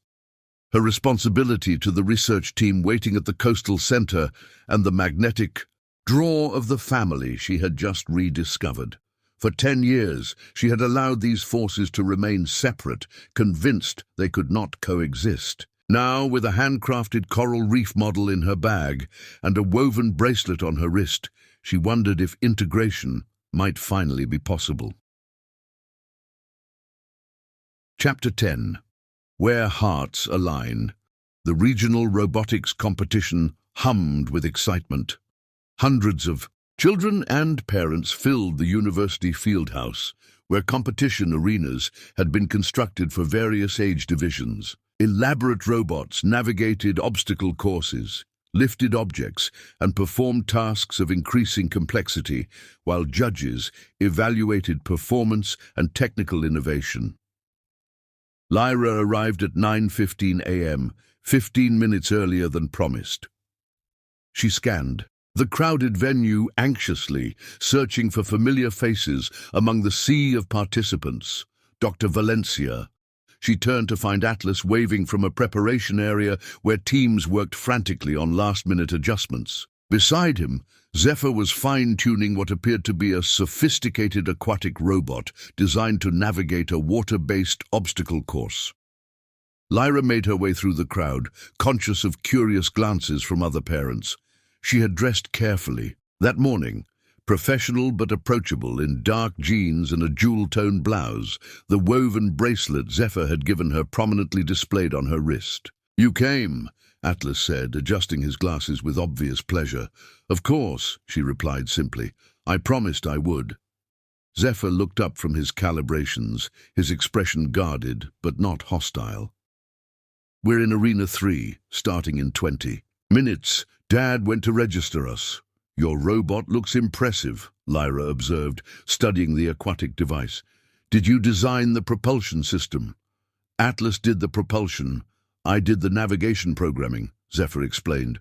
Professional pride, momentarily overriding personal complexity. "It's designed to collect microplastic samples while mapping underwater terrain. Environmental application," Lyra noted, genuine admiration in her voice. "That's innovative for this competition level." "Dad said practical applications score higher. With judges," Atlas explained, "and we were already interested in ocean cleanup." Before Lyra could respond, Orion appeared with registration materials and team badges. He stopped short upon seeing her, surprise and something warmer flashing across his features. "You're early," he observed, handing badges to the twins. "Couldn't risk missing anything," Lyra replied simply. Something shifted in Orion's expression, a subtle softening, a recognition of her commitment to this new beginning. "They're in the advanced division this year, youngest team to qualify." "We're going to crush it," Zephyr declared with newfound animation. "Our bot can complete the course in half the standard time. Assuming the salinity calibration holds," Atlas added, ever the pragmatist. As they discussed technical details, Lyra observed the easy rapport between father and sons. The shorthand communication developed over years of shared projects and passions. Rather than feeling excluded, she found herself appreciating the strong foundation Orion had built with their children. "Competitors to Arena 3 for preliminary heats," announced a voice over the loudspeaker. "That's us," Atlas said carefully, lifting their robot. "Spectator seating is along the north wall." "We'll be watching," Orion assured them. "Remember, process over outcome. Focus on execution, not the other teams," Zephyr recited, suggesting this was a familiar mantra. As the twins moved toward the competition arena, Lyra and Orion navigated to the spectator area, finding seats with a clear view of the aquatic testing pool. "They seem confident," Lyra observed. "They should be. They've been working on that design for months." Pride colored Orion's voice. "The environmental application was entirely their idea. Said they wanted to create something that would help your research." The revelation stunned Lyra. My research? They designed it with that in mind. Orion nodded, watching as the twins prepared their robot at the starting position. After they learned who you really were, they stayed up all night modifying their original design to incorporate oceanic microplastic collection. Said if their mother was going to watch them compete, they wanted to show what they could contribute to her field. Tears threatened at this unexpected connection, her sons creating technology that bridged their father's engineering expertise and her marine conservation work. Before she could respond, the competition began. The next 2 hours, they watched the twins guide their robot through increasingly difficult challenges. The device performed flawlessly, navigating underwater obstacles while collecting sample materials with precision that impressed even the most experienced judges. Between heats, the boys would glance toward the spectator area, their expressions brightening visibly when they confirmed both parents were still watching. "They're showing off for you," Orion murmured during the semi-final round. "I've never seen them this focused." "They're extraordinary," Lyra whispered back. "You've raised them to be extraordinary." His hand found hers briefly in the darkened spectator area, a momentary connection, there and gone, before either could fully acknowledge it. "They're half you, Lyra. Always have been." The simple truth hung between them as the final round began. The twins' robot executed its most complex sequence yet, collecting samples while mapping the underwater terrain with remarkable accuracy. When the judges announced their first-place finish, the boys' celebration was immediate and exuberant. Lyra and Orion met them at the award area, where they proudly displayed their trophy and technical achievement certificates. "Did you see when it navigated the underwater cave system?" Zephyr asked excitedly. "The sonar mapping worked perfectly, and the collection mechanism exceeded capacity expectations by 30%, Atlas added, his usual reserve overcome. "By triumph, we saw everything," Orion assured them, accepting high fives from both boys. "You were outstanding." "Dr. Valencia, did you see the sample collection data?" Atlas asked eagerly. "We used the same classification parameters as your research. Team's recent paper on microplastic identification, the direct inclusion, his deliberate effort to connect his achievement to her work, moved Lyra deeply. I noticed that. The resolution was impressive, especially for a robotics competition model. We have the prototype designs at home," Zephyr offered unexpectedly. "If you want to see them sometime." The casual invitation represented a monumental shift from the boy who had barely acknowledged her days earlier. "I would love that," Lyra replied carefully, trying to contain her emotion. As other competitors and parents congratulated the twins, a competition official approached with a special commendation. "The judges were particularly impressed with your environmental application," she explained, presenting an additional certificate. "They'd like to know if you'd be willing to demonstrate your design at the National Ocean Sciences meeting next month." The twins looked to both parents, their excitement tinged with uncertainty. "Can we, Dad?" Atlas asked. "That depends," Orion replied thoughtfully. "The conference is in San Diego, which means travel arrangements, accommodations. My research center is co-sponsoring that conference," Lyra interjected quietly. "I'll be presenting our latest findings on microplastic distribution in coastal ecosystems." 4 pairs of eyes met in a moment of perfect alignment. The possibility of their first family trip, centered around shared scientific passion, hanging in the balance. "We could make it work," Orion suggested carefully, "if everyone is interested." "Yes," the twins responded in enthusiastic unison. Lyra met Orion's gaze over their sons' heads, a silent communication passing between them, acknowledgement of boundaries, crossed possibilities opening, a future unfolding differently than either had imagined. As they left the competition venue, trophy proudly carried between the twins, Lyra's phone chimed with a message from her research team. She checked it briefly before returning her attention to the family discussion of celebration dinner options. "Everything okay at the center?" Orion asked, noting her quick phone check. "Yes, just confirmation of some test results." She hesitated before adding, "and approval of my request for adjusted scheduling." "Adjusted scheduling?" he questioned. "I've arranged to be based at the coastal facility permanently rather than traveling between research sites," Lyra explained. "It means I'll be within an hour's drive of here indefinitely." The implication wasn't lost on any of them.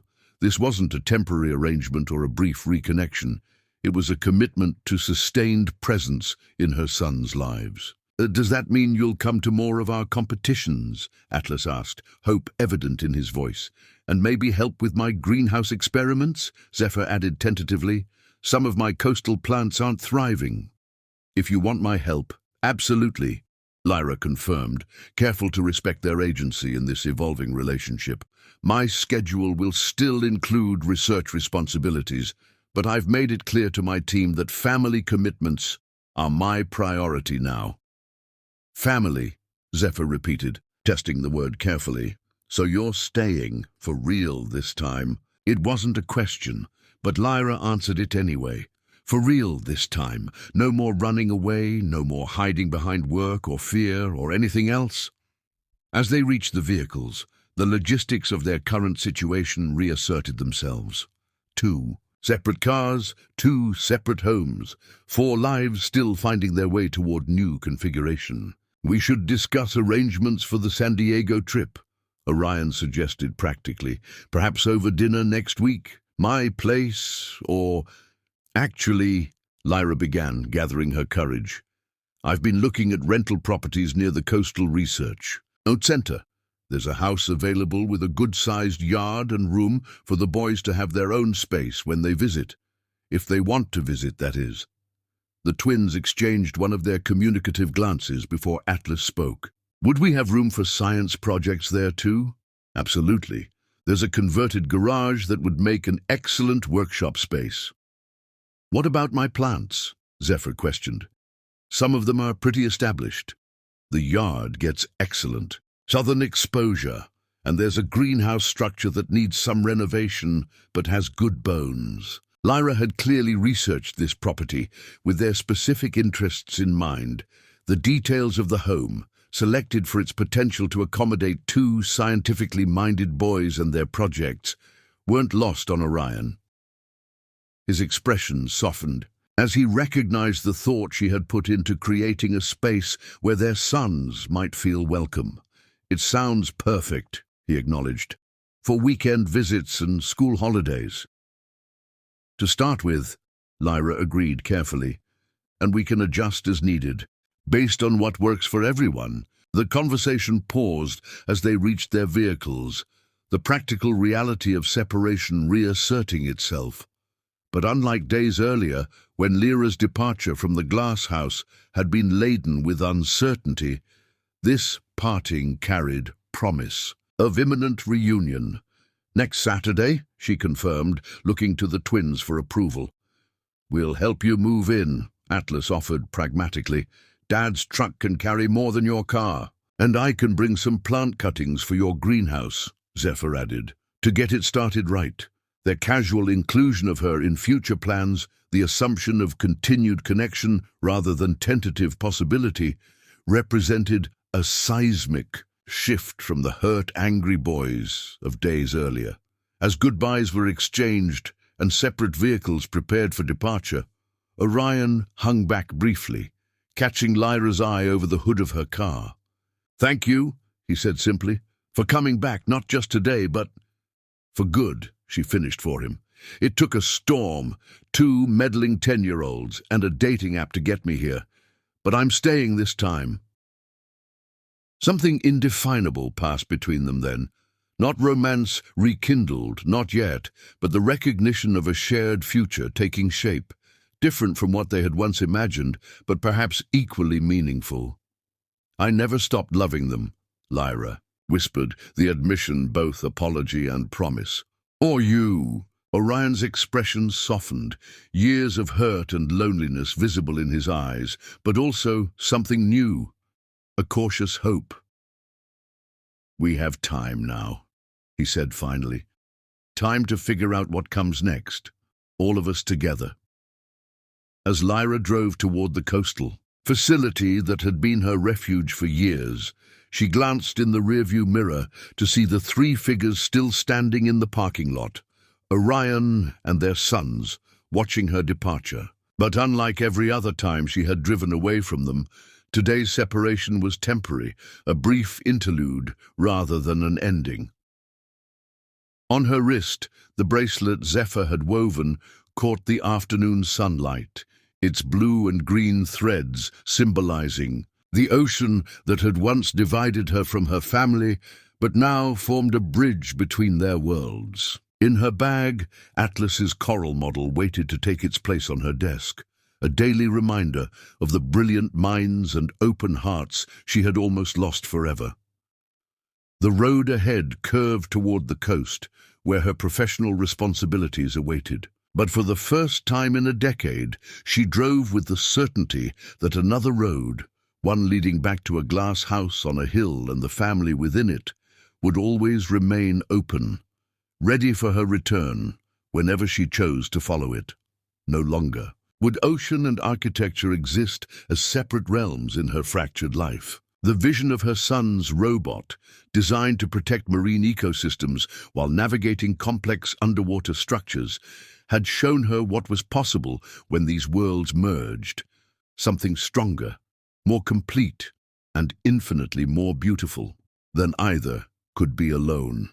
The storm that had forced their reunion had cleared, leaving behind not destruction, but possibility, a landscape washed clean, ready for whatever they chose to build upon it. Together. As she rounded the final curve that would take her to the coast, Lyra reached for her phone and placed it in the hands-free holder. With a deep breath, she tapped the screen to make a call. "Aria, it's me," she said when her sister answered. "You're not going to believe what happened this weekend. Remember that architect from the dating app? Well, it turns out he's Orion." "Yes, that Orion and the twins, they're amazing, Aria, absolutely brilliant, and they want to know me." Her voice broke slightly on those last words, the magnitude of this second chance overwhelming her composure. "I'm coming home to pack some things, but then I'm going back, for good this time." As Lyra shared the story of her unlikely reunion with the sister who had witnessed her decade of grief and guilt, the coastal highway stretched before her, no longer a path of escape, but a route connecting the two halves of her heart. The scientist she had become and the mother she had always been. In the rearview mirror, the mountains that held her family receded temporarily from view, but remained fixed in her awareness. And for the first time in 10 years, Lyra Valencia drove with no storm clouds on the horizon, only the clear skies of possibility stretching endlessly in every direction.